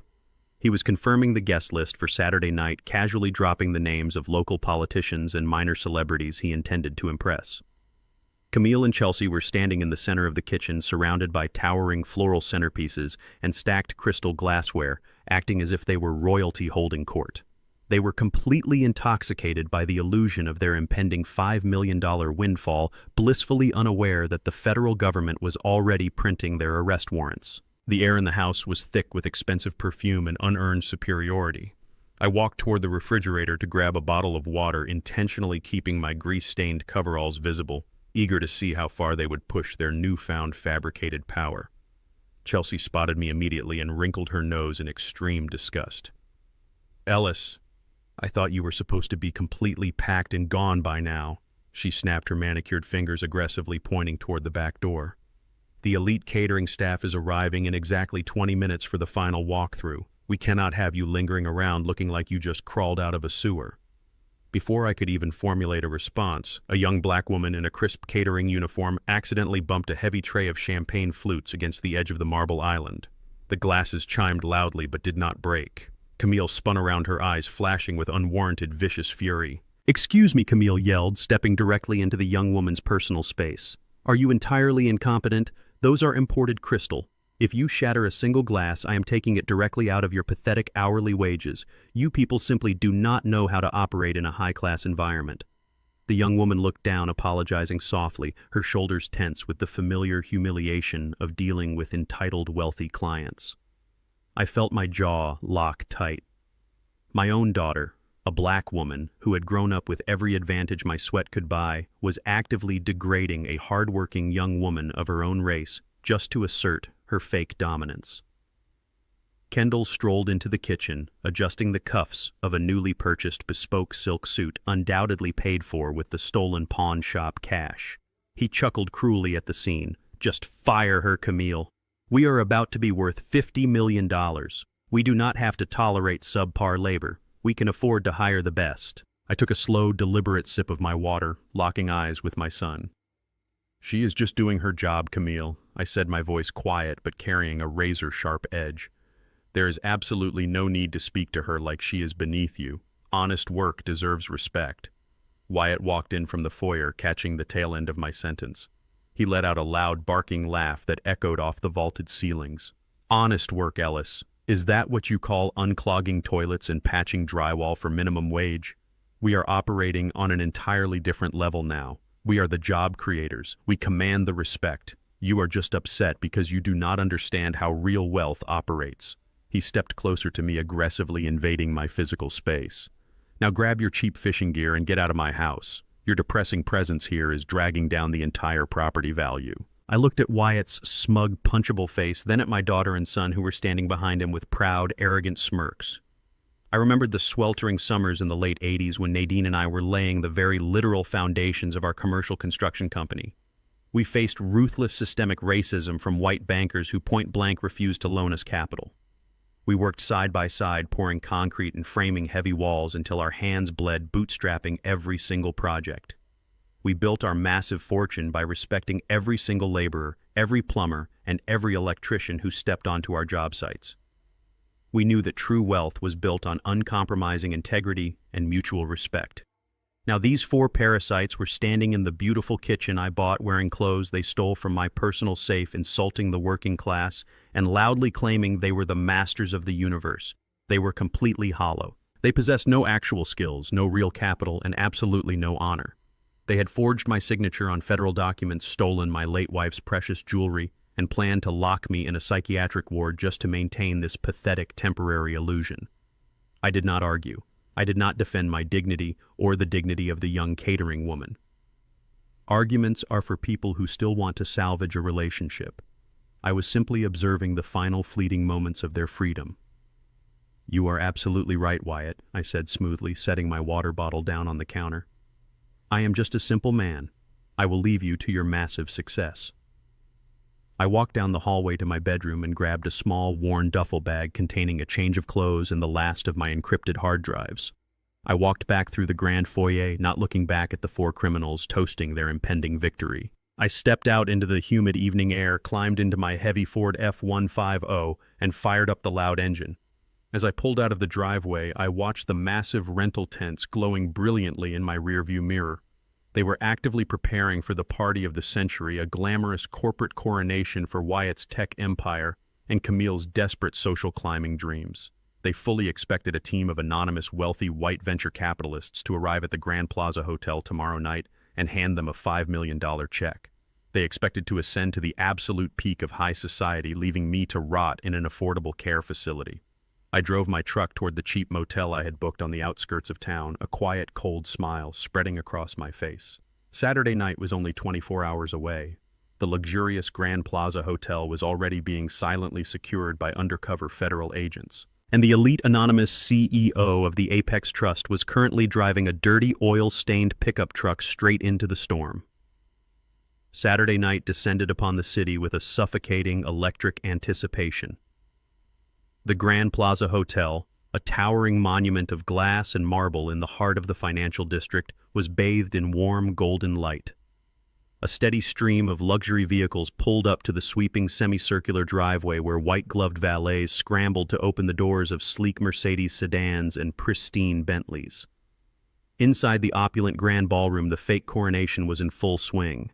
Wyatt had spared absolutely no expense utilizing the massive credit lines he falsely believed he had secured to create an illusion of untouchable corporate success. Crystal chandeliers cast a glittering glow over the local politicians, wealthy socialites, and tech industry executives who had gathered to witness his fabricated triumph. Waiters in crisp black tuxedos circulated effortlessly through the room, balancing silver trays loaded with imported caviar and vintage champagne. From my vantage point, parked a block away in the shadows, I watched the parade of wealth and privilege flow through the revolving glass doors. They were the city's elite, the gatekeepers of capital, all completely unaware that they had been formally invited to a federal crime scene. I checked the heavy steel watch on my wrist. It was exactly 7:45. Inside the ballroom, Wyatt was standing near the center of the room, holding court like a king. Through the massive floor-to-ceiling windows, I could see him wearing a custom-tailored tuxedo, a crystal glass in one hand, casually bragging to a circle of older, wealthy white men about his revolutionary software platform. Camille stood right beside him, in a breathtaking emerald gown, her neck dripping with diamonds she had likely purchased using Kendall's stolen pawn shop cash. Chelsea and Kendall were mingling near the open bar, desperately trying to network their way into the upper echelon of the city's elite. They were basking in the intoxicating glow of stolen prestige, waiting for the anonymous executives from the Apex Trust to arrive and hand them a $5 million check. It was the perfect fragile bubble of absolute arrogance. It was time to pop it. I put my heavy Ford F-150 into gear. The massive diesel engine roared with a fierce guttural growl that echoed violently off the polished skyscrapers. I did not pull into the back alley. I did not look for street parking. I drove the battered, oil-stained truck directly up the immaculate semicircular driveway of the Grand Plaza Hotel, aggressively cutting off a brand-new silver Maserati. The head valet froze, his jaw dropping in pure horror as my rusted front bumper stopped inches from the red carpet. I killed the engine and stepped out into the humid night air. I was not wearing a tuxedo. I was wearing my faded, grease-stained canvas coveralls and heavy steel-toed work boots. My hands were visibly calloused and my baseball cap was pulled low over my eyes. The smell of motor oil and hot exhaust cut sharply through the heavy scent of expensive designer perfumes. The murmurs began instantly. The wealthy guests lingering near the glass windows stopped talking, their champagne flutes hovering near their mouths as they stared at the working-class black man desecrating their exclusive sanctuary. Through the massive glass panes, Camille spotted me. The blood drained completely from her face, leaving her looking like a ghost trapped in an emerald dress. She grabbed Wyatt's arm, her perfectly manicured nails digging violently into his tuxedo jacket. Wyatt turned his arrogant smile, instantly twisting into a mask of absolute, unadulterated panic. Chelsea let out an audible gasp, covering her mouth as if she had just witnessed a murder. The sheer naked terror radiating from the four of them was deeply satisfying. I did not hesitate. I walked slowly and deliberately up the pristine marble steps, the heavy thud of my work boots echoing like a ticking clock over the soft jazz music spilling from the lobby. As I approached the towering glass doors, the heavy judgmental stares of the elite crowd washed over me. I had felt those exact same stares decades ago. I remembered standing in the lobbies of banks that looked just like this one, holding meticulously prepared construction blueprints only to be dismissed by smug loan officers who refused to fund a black contractor. Nadine and I had endured their sneers, their polite rejections, and their systemic barriers. We fought tooth and nail bleeding for every single dollar until we possessed enough capital to buy the very buildings those bankers operated out of. Now my own children were eagerly seeking the validation of those same gatekeepers, completely willing to erase their own father to fit into a world of empty white-collar privilege. They were ashamed of the very hands that had built their effortless lives. A young black valet rushed up to me looking incredibly nervous, his eyes darting toward the hotel management who were already rushing across the lobby. "Sir, you cannot park that here," the young man whispered urgently. "You have to move it to the service entrance before they call the police." I looked at the young man, offering him a warm, reassuring smile. I handed him a crisp $100 bill along with my truck keys. "Leave it right there, son," I said softly. "It is exactly where it belongs tonight." I reached up and discreetly tapped the small wireless earpiece hidden beneath the brim of my cap. The crisp professional voice of Mr. Bradley crackled into my ear. "The perimeter is fully secured, Mr. Freeman. Special Agent Carter has his undercover team positioned at all 4 exits. The ballroom is completely locked down. Proceed when ready." Before I could even reach for the brass handle of the main entrance, the heavy doors violently burst open. Wyatt charged out onto the red carpet, his face flushed a dark, furious purple. His pristine tuxedo jacket was flaring open as he practically sprinted toward me. "What in the hell are you doing here?" he hissed, his voice trembling with a venomous, barely contained rage. He grabbed my shoulder, his fingers digging aggressively into my canvas coveralls. "I told you to stay away. The CEO of the Apex Trust is arriving in less than 10 minutes. You are going to ruin my entire life.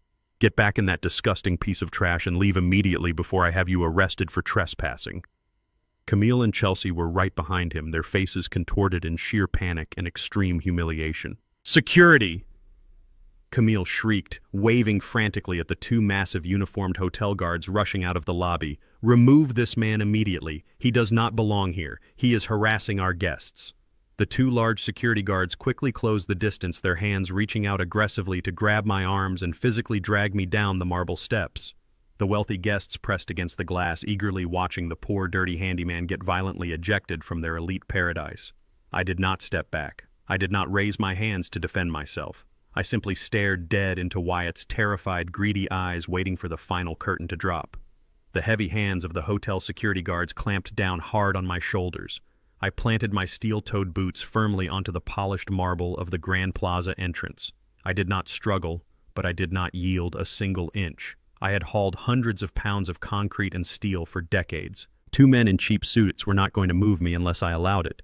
Wyatt was practically hyperventilating, his face inches from mine, his breath smelling of expensive scotch and raw panic. He leaned in so close that only I could hear the venom dripping from his teeth. "I will destroy you for this." "Ellis, Wyatt," hissed, his voice shaking with a violent, barely contained rage. "If you cost me this $5 million deal, I will personally see to it that you spend the rest of your miserable life rotting in a state-run psychiatric ward. I will take your house, your dignity, and everything you have ever cared about. I will wipe your name from this earth." I looked at the beads of sweat forming on his forehead, completely unfazed by his pathetic threats. "You are in no position to take anything from anyone, Wyatt," I replied in a low, even tone. "You are currently standing in a rented tuxedo hosting a party with stolen money waiting for a savior who is never going to rescue you." Camille pushed past her husband, her emerald gown shimmering under the bright entrance lights. Her eyes were completely devoid of the little girl I had raised. She looked at me with a level of disgust usually reserved for vermin. "How could you be so incredibly selfish?" She snarled, her manicured hands balled into tight fists. "We are finally stepping into the upper echelon of society. We are finally breaking free from that mediocre working-class existence you forced us to endure. And you show up here smelling like a mechanic just to humiliate us.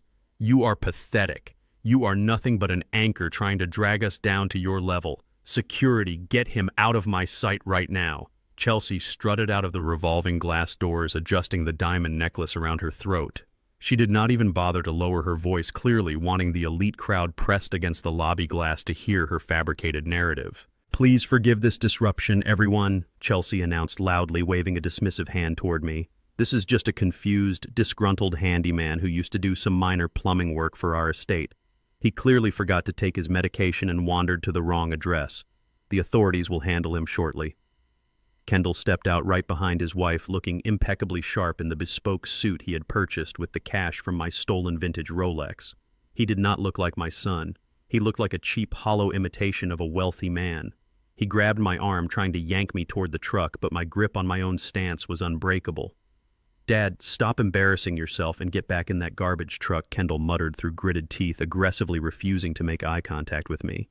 "You do not belong here. You never belonged in a place like this. Go back to your dirty tools and let us handle the real money." I stared at Kendall, my own flesh and blood. The watch on his wrist was an expensive imitation, a fake luxury item bought with the sacrifice of his own mother. He was entirely willing to publicly disown me, to label me a confused laborer in front of a crowd of wealthy strangers just to maintain the fragile illusion of his fake prosperity. I felt the final definitive snap of the paternal bond. There was no going back from this moment. "You are absolutely right, Kendall," I said, my voice echoing clearly over the commotion. "I do not belong in a world built entirely on fraud, theft, and desperate lies. I build things that actually last. You just steal things that do not belong to you." Wyatt's face turned an alarming shade of purple. He signaled frantically to the hotel manager, who was rushing down the marble steps with a walkie-talkie pressed tightly to his ear. "Call the police immediately," Wyatt demanded, his voice booming across the elegant entryway.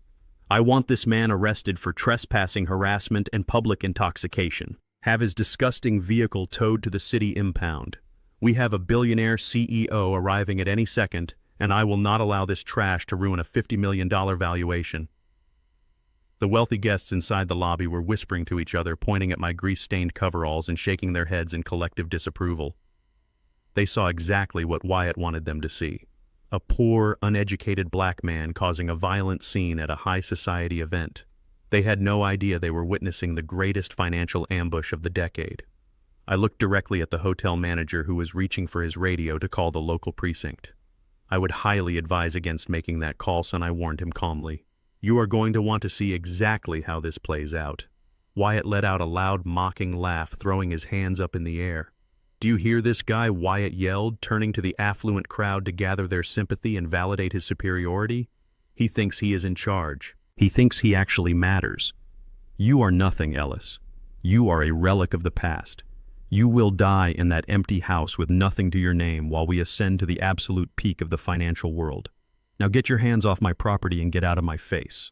I did not flinch. I did not break eye contact. I simply raised my right hand and gently tapped the hidden earpiece beneath the brim of my cap. "It is time," I whispered softly. The security guards tightened their grip on my arms, preparing to physically throw me down the marble steps. Wyatt turned his back on me, straightening his tuxedo jacket and plastering a fake, charming smile back onto his face to greet his terrified guests. But before the guards could move me a single inch, the deafening screech of heavy tires echoed fiercely through the financial district.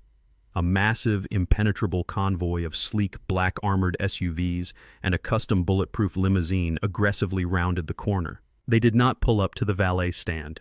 They drove straight up the restricted VIP driveway, their headlights blinding the crowd, aggressively boxing in my old Ford F-150 and completely trapping Wyatt, Camille, Chelsea, and Kendall on the red carpet. The heavy, imposing grills of the black armored SUVs aggressively blocked the entire semicircular driveway, trapping my rusted Ford F-150 and the panicked group on the red carpet. The blinding glare of their halogen headlights sliced through the humid night air, casting long, sharp shadows across the pristine marble steps of the Grand Plaza Hotel. For a brief, suspended second, nobody moved. The two hotel security guards who had their hands clamped firmly down on my shoulders suddenly froze. They were standard hospitality employees trained to handle unruly patrons and minor disputes. They were entirely unprepared for the terrifying synchronized display of actual corporate power that was currently unfolding in front of them. The heavy reinforced doors of the lead and trailing SUVs opened in perfect unison. 8 massive broad-shouldered men dressed in immaculate charcoal suits stepped out onto the pavement. They did not wear the cheap flashy badges of local bouncers. They wore discreet communication earpieces and moved with a cold, military precision that instantly commanded absolute compliance. They swiftly formed a tactical perimeter around the bulletproof limousine, their eyes scanning the crowd of wealthy onlookers pressed against the lobby glass. 2 of the imposing operatives marched directly up the marble steps toward me. The hotel security guards immediately recognized the severe shift in the hierarchy of power. They did not utter a single word of protest. They simply released my arms and took 3 rapid steps backward, completely surrendering their physical authority. I stood my ground in my grease-stained canvas coveralls, adjusting the brim of my worn baseball cap, and watched the profound confusion wash over the faces of my family. Wyatt was breathing heavily, his chest heaving under his rented tuxedo jacket. His eyes darted wildly from the armed security detail to the gleaming, elongated limousine.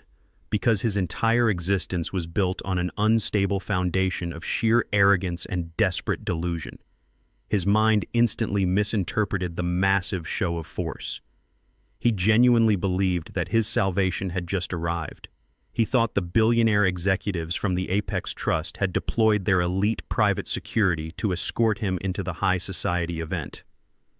The terror on Wyatt's face melted away rapidly, replaced by a sickening, triumphant smirk. He quickly smoothed the lapels of his jacket, ran a trembling hand through his perfectly styled hair, and puffed out his chest.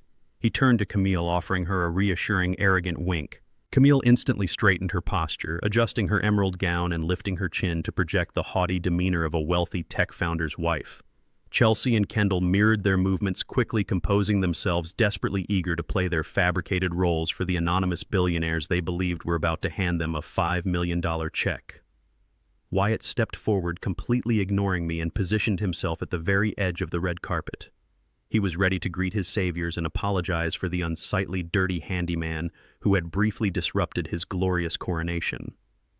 The rear passenger door of the bulletproof limousine slowly swung open.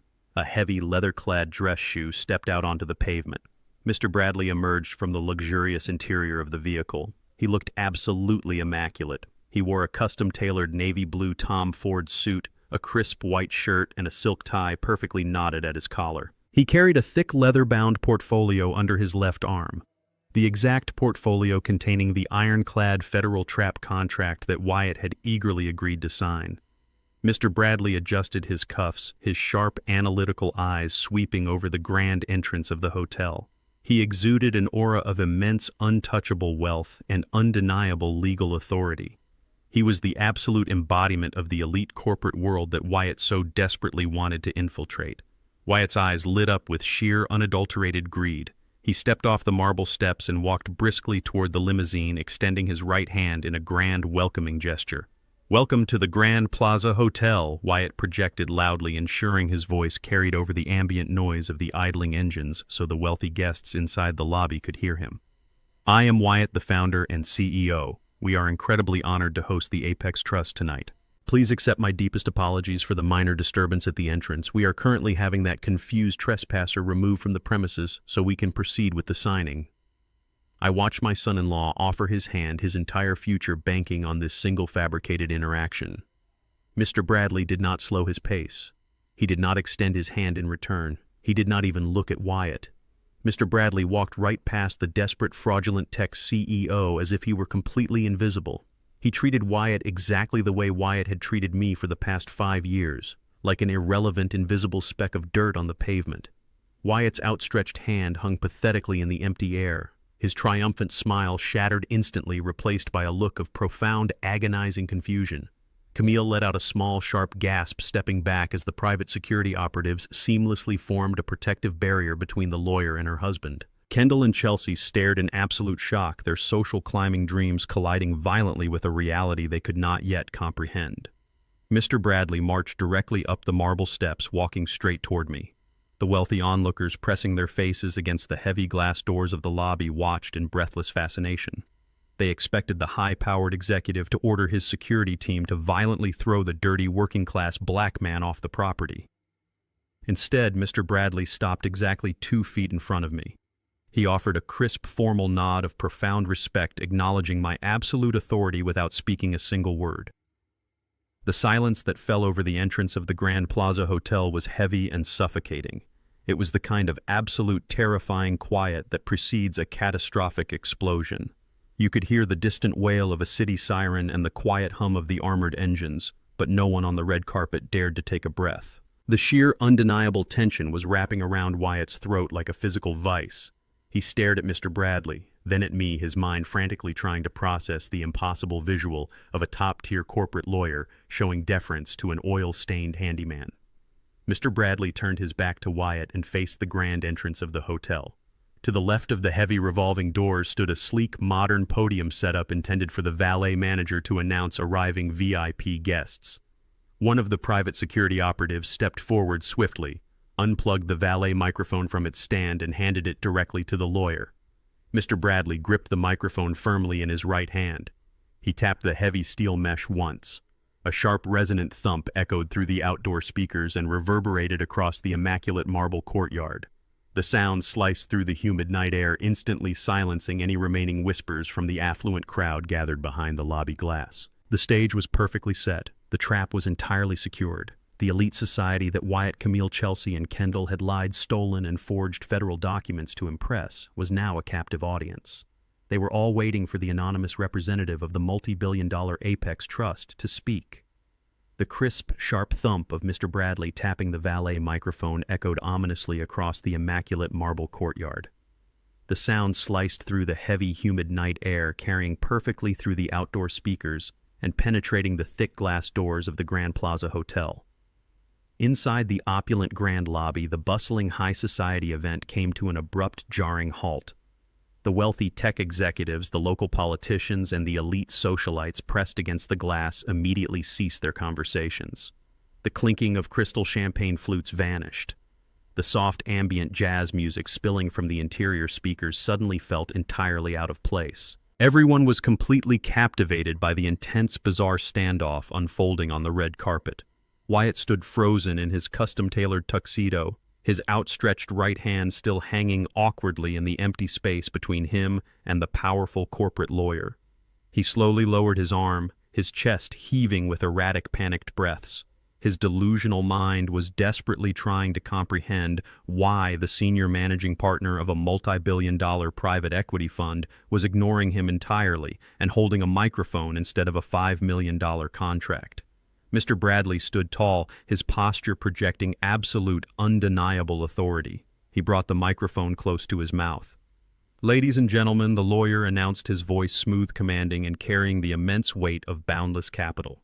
"Thank you all for attending this evening's presentation. As the senior managing partner representing the Apex Trust, I am here to formally introduce the founder, the sole visionary, and the exclusive chairman of our private equity fund." For a fraction of a second, Wyatt instinctively puffed out his chest. Even in the face of overwhelming contradictory evidence, his arrogant, narcissistic brain clung to the impossible, pathetic hope that Mr. Bradley was about to introduce him as a new corporate partner. He practically vibrated with desperate anticipation. But Mr. Bradley did not look at Wyatt. He did not gesture toward the sweating, fraudulent startup founder. Instead, the immaculate corporate lawyer turned his body completely toward me. Mr. Bradley extended his free hand, his palm open and deeply respectful, directing the attention of every single wealthy guest, every armed security operative, and every terrified family member straight to the old black man standing in the grease-stained coveralls. "Please direct your absolute respect and your undivided attention." Mr. Bradley continued, his voice booming like thunder across the grand entrance, to my boss, the sole investor of the proposed $5 million capital injection, Mr. Ellis Freeman. Mr. Bradley then bowed his head slightly, a profound, undeniable gesture of complete corporate submission. The revelation hit the red carpet like a catastrophic seismic shockwave. The words Ellis Freeman hung in the heavy night air, completely and violently shattering the fabricated reality of my 4 children. Wyatt's knees visibly buckled beneath him. All the color drained instantly from his face, leaving his skin a sickly, chalky white. He looked at me, his eyes wide, his pupils dilated in sheer, unadulterated terror. The man he had repeatedly ordered to hide the man he called a pathetic blue-collar relic, the man whose signature he had just forged on federal mortgage documents that very morning, was the very billionaire he had been begging for salvation. Wyatt opened his mouth to speak, but only a pathetic, breathless wheeze escaped his throat. He stumbled backward, his polished dress shoes slipping slightly on the red carpet. Camille let out a strangled, agonizing gasp. She staggered away from her husband, her expensive emerald gown catching awkwardly on the heel of her designer shoe. She clutched her chest, her breathing shallow and rapid. She looked at her father not as a discarded invisible handyman, but as the ultimate executioner of her entire social climbing existence. The horrifying realization that she had just publicly degraded and attempted to evict the sole master of the fortune she craved crashed down upon her. Kendall stared at me, his jaw dropping open. He looked physically ill. The devastating truth hit him with the force of a freight train. He had brazenly stolen a priceless engraved solid gold Rolex from my personal safe and sold it for pennies to a downtown pawn shop just to buy a tailored suit to impress the very man he stole it from. His arrogant posture collapsed instantly, his shoulders slumping, as the suffocating weight of his impending federal theft charges settled over him. Inside the grand lobby, the wealthy investors and local politicians immediately grasped the severe gravity of the situation. They were ruthless, calculating individuals who understood the brutal dynamics of capital and power instinctively. They saw the undercover federal tactical operatives securing the perimeter exits. They saw the multi-billion-dollar corporate lawyer bowing deeply to the man in the dirty work boots.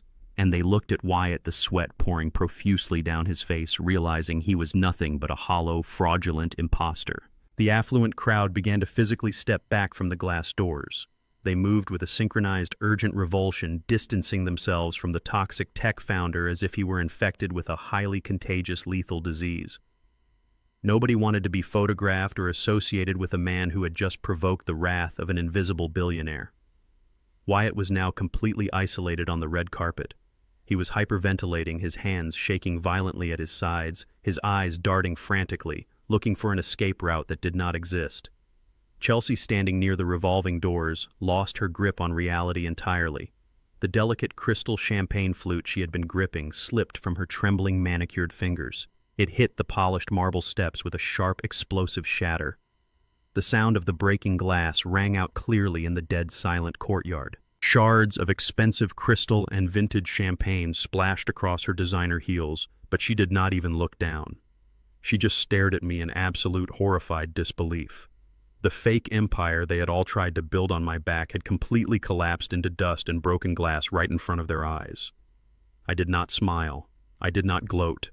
I maintained the cold, calculating stillness that I had learned from decades of dominating ruthless commercial boardrooms. I stepped forward, my heavy, steel-toed boots crunching deliberately over the shattered crystal of Chelsea's broken champagne glass.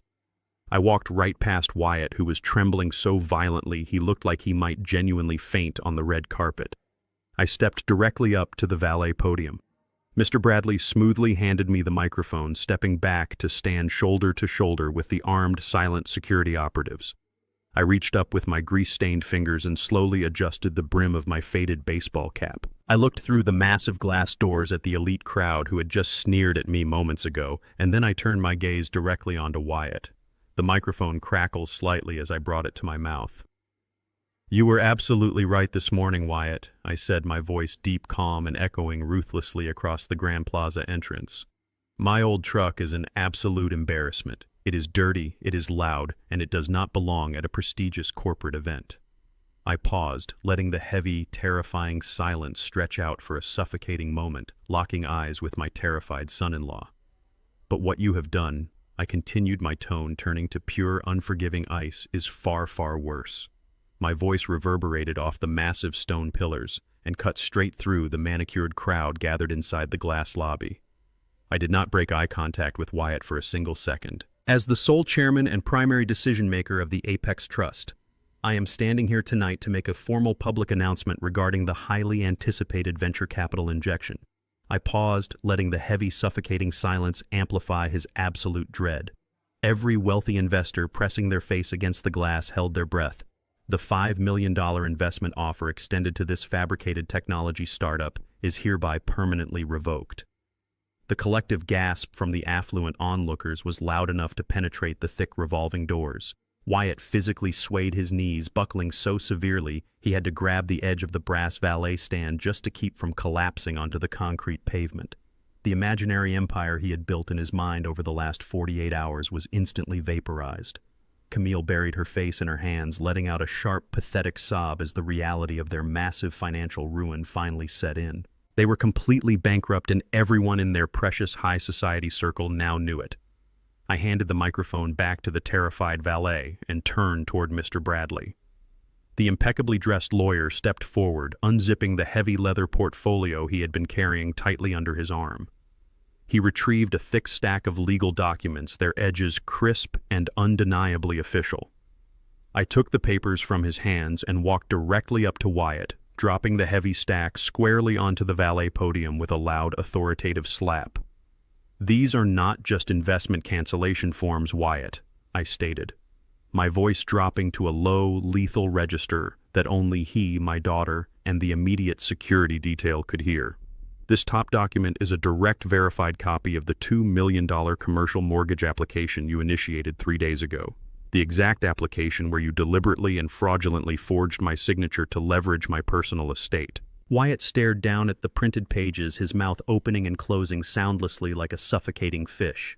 His eyes darted toward Mr. Bradley, begging silently for some sort of legal loophole, but he found nothing but cold corporate hostility.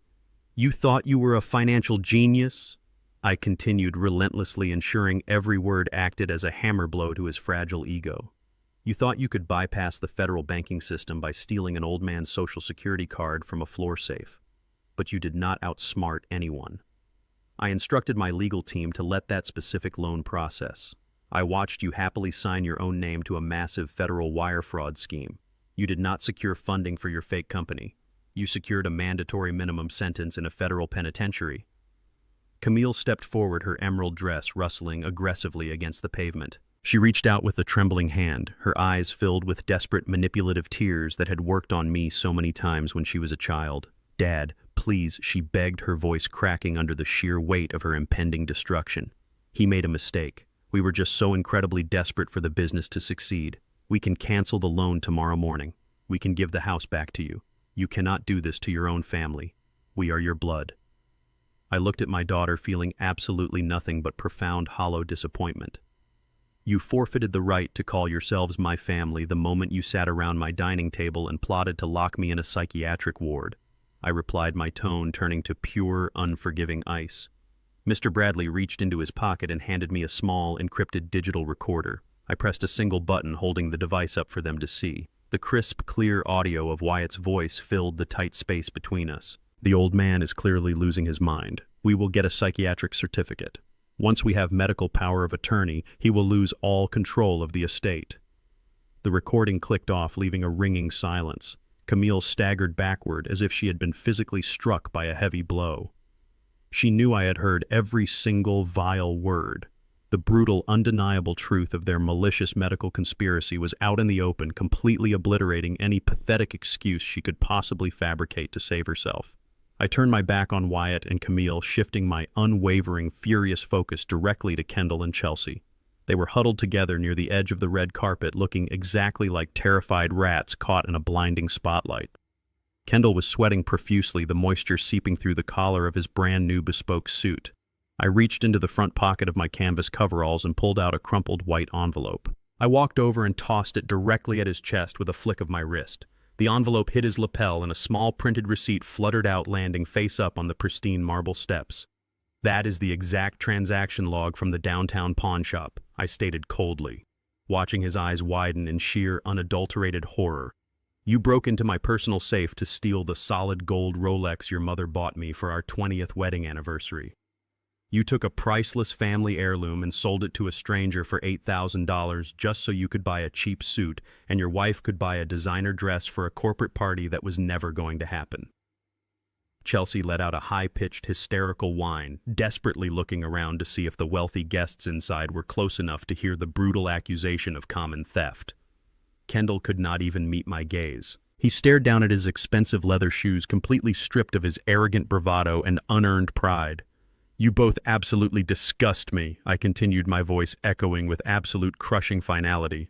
"You stole the very memory of your hard-working mother to fund a pathetic, shallow illusion of wealth." The crushing reality of the situation finally broke Wyatt's paralyzed state. The overwhelming weight of the massive federal crimes, the utter public humiliation in front of the city elite, and the absolute undeniable destruction of his fake empire triggered his cowardly fight-or-flight response. He looked past me, his wild, bloodshot eyes locking onto the dark, empty alleyway adjacent to the sprawling hotel courtyard. He took a sudden, desperate step backward, clearly intending to abandon his wife, his family, and his mounting legal responsibilities to flee into the night like a common street thief. Wyatt turned his entire body, his expensive rented tuxedo shoes pivoting sharply on the smooth marble, ready to sprint toward the covering shadows of the financial district. He did not care about salvaging his dignity or his marriage. He just wanted to escape the invisible federal trap closing tightly around his neck. But he never even made it past the brass valet podium. Before his front foot could strike the pavement for a second step, the heavy reinforced double doors of the hotel lobby were violently kicked open from the inside. The heavy brass handles smashed loudly against the exterior glass panes, shattering the quiet tension of the courtyard with a violent crash. A booming, unyielding voice ripped through the humid night air, echoing with absolute legal authority, freezing Wyatt instantly in his tracks. The heavy double doors of the Grand Plaza Hotel rebounded with a violent crash. Out from the glittering, affluent lobby stormed 6 imposing figures. They did not wear the crisp tuxedos of the tech elite or the standard uniforms of local patrolmen. They were clad in dark, tactical windbreakers, the bold yellow letters of the FBI glaring under the harsh exterior lights. Heavy gold and silver badges hung from chains around their necks, catching the reflection of the armored SUVs blocking the driveway. Special Agent Carter led the tactical formation, his face a mask of uncompromising federal authority. They moved with a terrifying, synchronized precision, instantly fanning out across the red carpet to sever every conceivable escape route. Wyatt remained completely paralyzed, his expensive rented dress shoes rooted to the polished marble. The flight response that had urged him to sprint into the dark alley completely evaporated, replaced by the crushing, suffocating reality of a multi-agency federal raid. The wealthy guests pressed against the lobby glass, gasped collectively, their champagne flutes trembling as the sheer magnitude of the law enforcement presence transformed the luxurious corporate event into an active, high-stakes crime scene. Wyatt Matthew Hayes, Special Agent Carter, announced, projecting absolute legal finality over the stunned crowd. "You are under arrest for 2 counts of federal wire fraud and 1 count of aggravated identity theft." Carter did not wait for a response or a pathetic explanation. 2 massive federal agents lunged forward, grabbing Wyatt by the shoulders of his rented tuxedo. They spun him around violently, slamming his chest hard against the brass valet podium. Wyatt let out a sharp, breathless grunt as his arms were wrenched behind his back. The cold, heavy steel of the handcuffs ratcheted tightly around his wrists with a sharp, unforgiving click. He did not fight back. He simply wept, his tears dripping onto the polished brass as his fake empire officially shattered into federal custody. "I am not a criminal," Wyatt sobbed, his voice cracking in total humiliation. "I was just trying to secure funding. I was going to pay it all back." Agent Carter ignored the pathetic confession, swiftly patting down the disgraced tech founder and extracting his wallet and smartphone as primary evidence. Simultaneously, 2 marked local police cruisers that had been quietly waiting down the block tore into the hotel entrance, their red and blue sirens painting the courtyard in frantic bursts of light. 4 uniformed city officers stepped out, marching directly toward Kendall and Chelsea. Chelsea let out a piercing, hysterical shriek as an officer firmly grabbed her arm. "What are you doing?" she screamed, thrashing wildly in her designer dress. "Get your hands off me. We are wealthy. We belong at this party." The commanding officer remained entirely unfazed by her delusional outburst. "Kendall Freeman and Chelsea Freeman," the officer stated loudly, ensuring the elite onlookers heard every single word. "You are both under arrest for grand larceny and the fencing of stolen luxury property." Kendall's knees buckled instantly. He did not resist. He simply hung his head in absolute shame as the cold steel cuffs locked around his wrists. He looked like a terrified child, completely stripped of the arrogant swagger he had displayed in my kitchen just hours earlier. Chelsea, however, continued to fight, kicking her expensive heels against the marble steps until a female officer forcefully pinned her against the side of a police cruiser to secure her restraints. The affluent investors and local politicians inside the lobby watched in sheer disgust, witnessing the absolute destruction of the fraudsters who had dared to invite them to a fake coronation. Camille stood entirely alone on the red carpet. Her husband was being shoved into the back of an armored federal vehicle, and her brother was weeping against the hood of a city police cruiser. The emerald gown that was supposed to mark her ascension into high society now looked like a cruel mocking costume. The suffocating reality of her profound financial and social ruin finally broke her. She let out a guttural, agonizing wail and threw herself forward. She collapsed onto the hard marble pavement right at my feet, her hands reaching out desperately to clutch the fabric of my grease-stained canvas coveralls. "Dad, please," Camille begged, her voice entirely stripped of its former entitlement, replaced by raw, primal terror. "Please make them stop. You have all the money. You own the Apex Trust. You can afford the best defense lawyers in the country. Fix this. I will do anything. We will move out of your house tonight. We will never ask you for another dime. Please, Dad, you have to save us." I looked down at the woman I had raised, feeling a chilling, profound emptiness where my paternal love used to reside. She was not crying because she regretted plotting to lock me in a psychiatric ward. She was crying because she had finally been caught. I slowly and deliberately took a step backward, physically pulling the hem of my coveralls out of her desperate, grasping hands. I looked her dead in the tear-filled eyes, my voice carrying the freezing weight of absolute finality. "I am just a simple handyman, Camille," I replied, my words echoing clearly across the silent courtyard. "How on earth could I possibly help you?" I did not wait for her response. I did not offer a single ounce of comfort or a shoulder to cry on. I simply turned my back on the wreckage of their fabricated lives. Mr. Bradley offered me one final, deeply respectful nod before turning to coordinate the asset seizures with Special Agent Carter. I walked slowly down the marble steps, the heavy tread of my steel-toed work boots ringing with absolute authority. The wealthy socialites and powerful tech executives pressed against the lobby glass stared at me, not with the disgust they had shown 30 minutes ago, but with profound, unadulterated awe. They parted instinctively as I walked past the massive glass panes, recognizing the terrifying, quiet power of a man who could orchestrate a federal takedown without raising his voice. I walked straight to my battered, oil-stained Ford F-150, unlocked the heavy steel door, and climbed into the driver's seat. I looked in the rearview mirror one last time. Camille was still sobbing on the red carpet, completely surrounded by the flashing red and blue lights of the police cruisers, watching her entire universe collapse into dust. 6 months had passed since the flashing red and blue sirens illuminated the pristine marble courtyard of the Grand Plaza Hotel, fracturing my family's illusion of wealth into a million irreparable pieces. I was now sitting in the back row of a sterile wood-paneled federal courtroom in the heart of the city. The heavy oak doors were sealed tightly shut, and the overwhelming, inescapable weight of the United States justice system pressed down heavily on the defendants sitting at the front tables. Mr. Bradley sat composedly beside me, his leather briefcase resting neatly on his lap.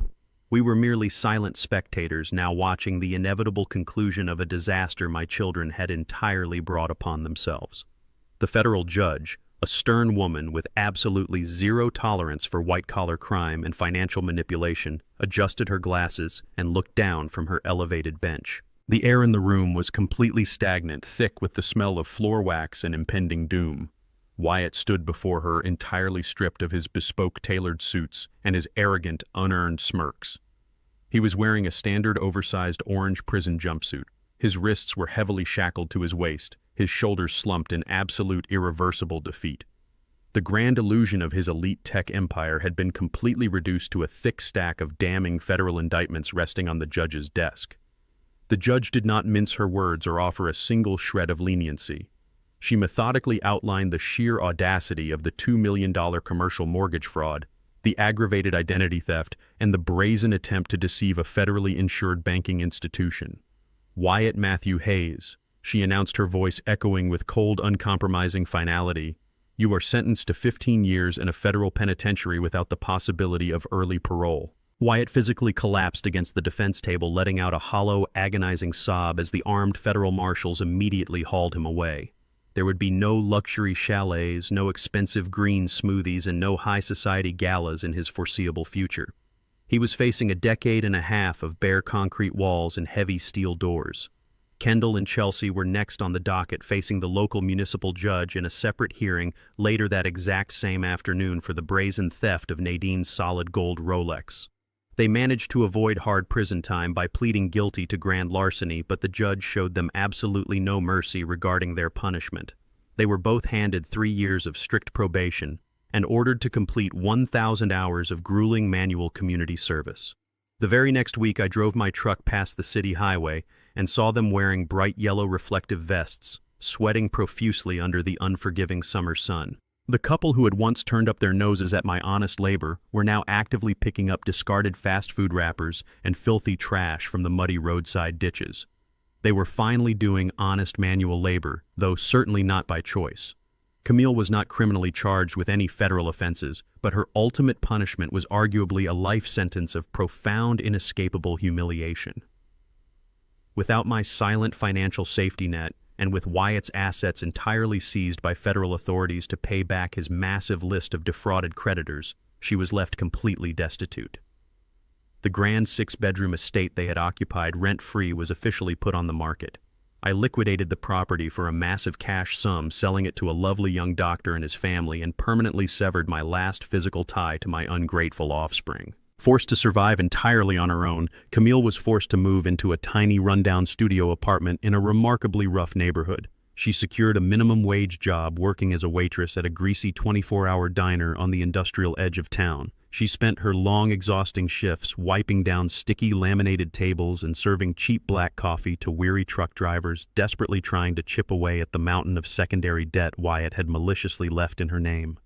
She had finally descended to the harsh working-class reality she had so aggressively despised and mocked. With the toxic parasites permanently removed from my financial ecosystem, I focused my time and immense energy on cultivating actual meaningful growth. I directed Mr. Bradley to fundamentally restructure a significant portion of the Apex Trust. We established a massive, comprehensive scholarship and venture capital fund specifically designed to support hardworking, innovative African-American youth who wanted to start their own legitimate businesses.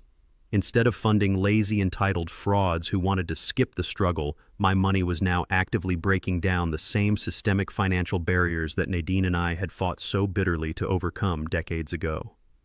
I was building a true, enduring legacy, empowering brilliant young minds who implicitly understood the undeniable value of sweat equity, community uplift, and uncompromising integrity. As for my own life, I realized I did not need a sprawling mansion or a grand estate to prove my worth to anyone. I took a small fraction of the liquid cash from the sale of the 6-bedroom house and purchased a modest, beautifully crafted wooden cabin nestled deep in the lush green woods. It sat right on the edge of a crystal-clear, quiet lake, completely isolated from the frantic, greedy noise of the city. The air there smelled heavily of fresh pine needles and crisp, cool water, entirely free of toxic entitlement and suffocating arrogance.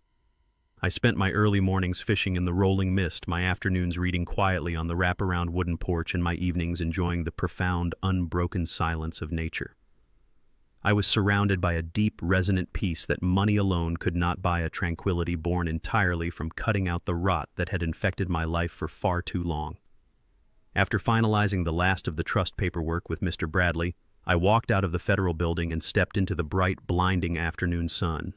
The city streets were bustling with businessmen in sharp suits rushing aggressively to their next meetings, entirely unaware of the quiet, absolute justice that had just been served within those walls. I walked right past the expensive, multi-level parking garages and headed straight for the designated municipal surface lot.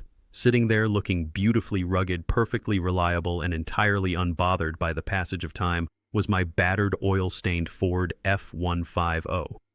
I climbed up into the driver's seat, feeling the familiar, comfortable embrace of the worn vinyl against my back. I gripped the steering wheel firmly with both hands, running my calloused thumb over the smooth, worn leather. I slid the heavy metal key into the ignition and turned it with a firm, decisive flick of my wrist. The massive diesel engine roared to life instantly, a fierce mechanical growl that vibrated powerfully and steadily through the steel chassis. It was the sound of pure, unadulterated freedom. I shifted the heavy truck into gear and pulled out onto the open, winding highway, pointing the heavy chrome grille directly toward the distant horizon. The golden sun was beginning its slow, spectacular descent, casting brilliant fiery streaks of orange, pink, and deep purple across the vast sky. I pressed my heavy work boot down on the accelerator, leaving the towering city skyline, the pathetic lies, and the heavy burdens completely behind me in the dust. I was a 70-year-old man, entirely free, incredibly wealthy in every conceivable sense of the word, and driving confidently into the beautiful, quiet rest of my life. Sitting on the wrap-around porch of my wooden cabin, watching the morning mist roll gently off the surface of the lake, I finally had the time and the absolute silence required to process the magnitude of the last 6 months. The crisp, pine-scented air filled my lungs, replacing the suffocating toxicity that had poisoned my own home for years. With a hot cup of black coffee resting in my calloused hands, I looked out at the rippling water and realized the most profound, devastating lesson this entire ordeal had taught me. It was a lesson about the true nature of wealth, the dangerous illusion of unconditional generosity, and the catastrophic damage of unearned privilege. For decades, I had operated under a fundamentally flawed assumption. I believed that my primary duty as a father was to completely shield my children from the harsh, grueling struggles that their mother and I had endured. Nadine and I had faced systemic racism, predatory lending practices, and the bone-deep exhaustion of building a commercial construction empire from absolute scratch. We had spent our youth hauling concrete, fighting for every single inch of respect and stretching every dollar until it practically snapped. Because we loved Camille and Kendall with every fiber of our beings, we desperately wanted their lives to be easier. We wanted them to start on third base, never having to know the bitter taste of genuine financial terror. We paid their college tuitions in full, bought their first cars, and provided a massive 6-bedroom safety net so they could pursue their dreams without the crushing weight of survival hanging over their heads. But as I watched the sun slowly rise over the distant tree line illuminating the quiet woods, I understood the terrible consequence of our unconditional financial love. By removing the struggle, we had inadvertently removed the very friction required to build character. We did not give them a head start. We gave them a paralyzing handicap. They never learned the immense, humbling pride of earning a dollar through honest sweat. Because they never had to build anything of their own, they completely lacked the capacity to respect what others had built. They looked at our massive fortune and saw an ATM machine that they were inherently entitled to, rather than the physical manifestation of our lifetime of sacrifice. The hardest truth I had to swallow, a truth that still aches in the quiet moments of the night, is that my silent, enduring generosity was the very fertilizer that allowed their toxic arrogance to bloom. I set my coffee mug down on the wooden railing and picked up a thick stack of printed applications resting on the patio table. They were the first batch of candidates for the newly restructured Apex Trust Venture Capital Fund. I slowly turned the pages, reading the meticulous business plans and passionate personal essays of brilliant, hardworking young African-American men and women. They were requesting modest grants to start neighborhood bakeries, innovative software companies, and local contracting firms. Their words were heavily saturated with ambition, raw hunger, and a profound respect for the value of capital. Reading their stories, I saw the exact same fire that had burned in Nadine's eyes 40 years ago. These young entrepreneurs were not asking for a free ride or a luxury chalet in Aspen. They were asking for a single fighting chance to prove their worth. They understood that real power is not inherited or demanded. It is forged in the fires of adversity and cemented through uncompromising integrity. By redirecting my wealth away from my entitled, fraudulent offspring and toward these relentless, hungry innovators, I was finally doing what I should have done decades ago. I was investing in actual character. I learned that blood does not automatically grant someone a permanent, irrevocable lease on your soul, your dignity, or your bank account. True family is not defined by shared DNA or a common last name. It is entirely defined by mutual respect, shared values, and a love that does not evaporate the second the financial well runs dry. I had to endure the ultimate betrayal, the agonizing realization that my own children viewed me as a disposable, blue-collar nuisance, to finally break the chains of my own paternal guilt. Setting ironclad, unforgiving boundaries was not an act of cruelty. It was the ultimate act of self-preservation, and ironically, the only real parenting I had done in years. I forced them to face the brutal, uncompromising reality of the world, a reality where fraudulent actions carry devastating federal consequences, and where respect must be earned, not demanded.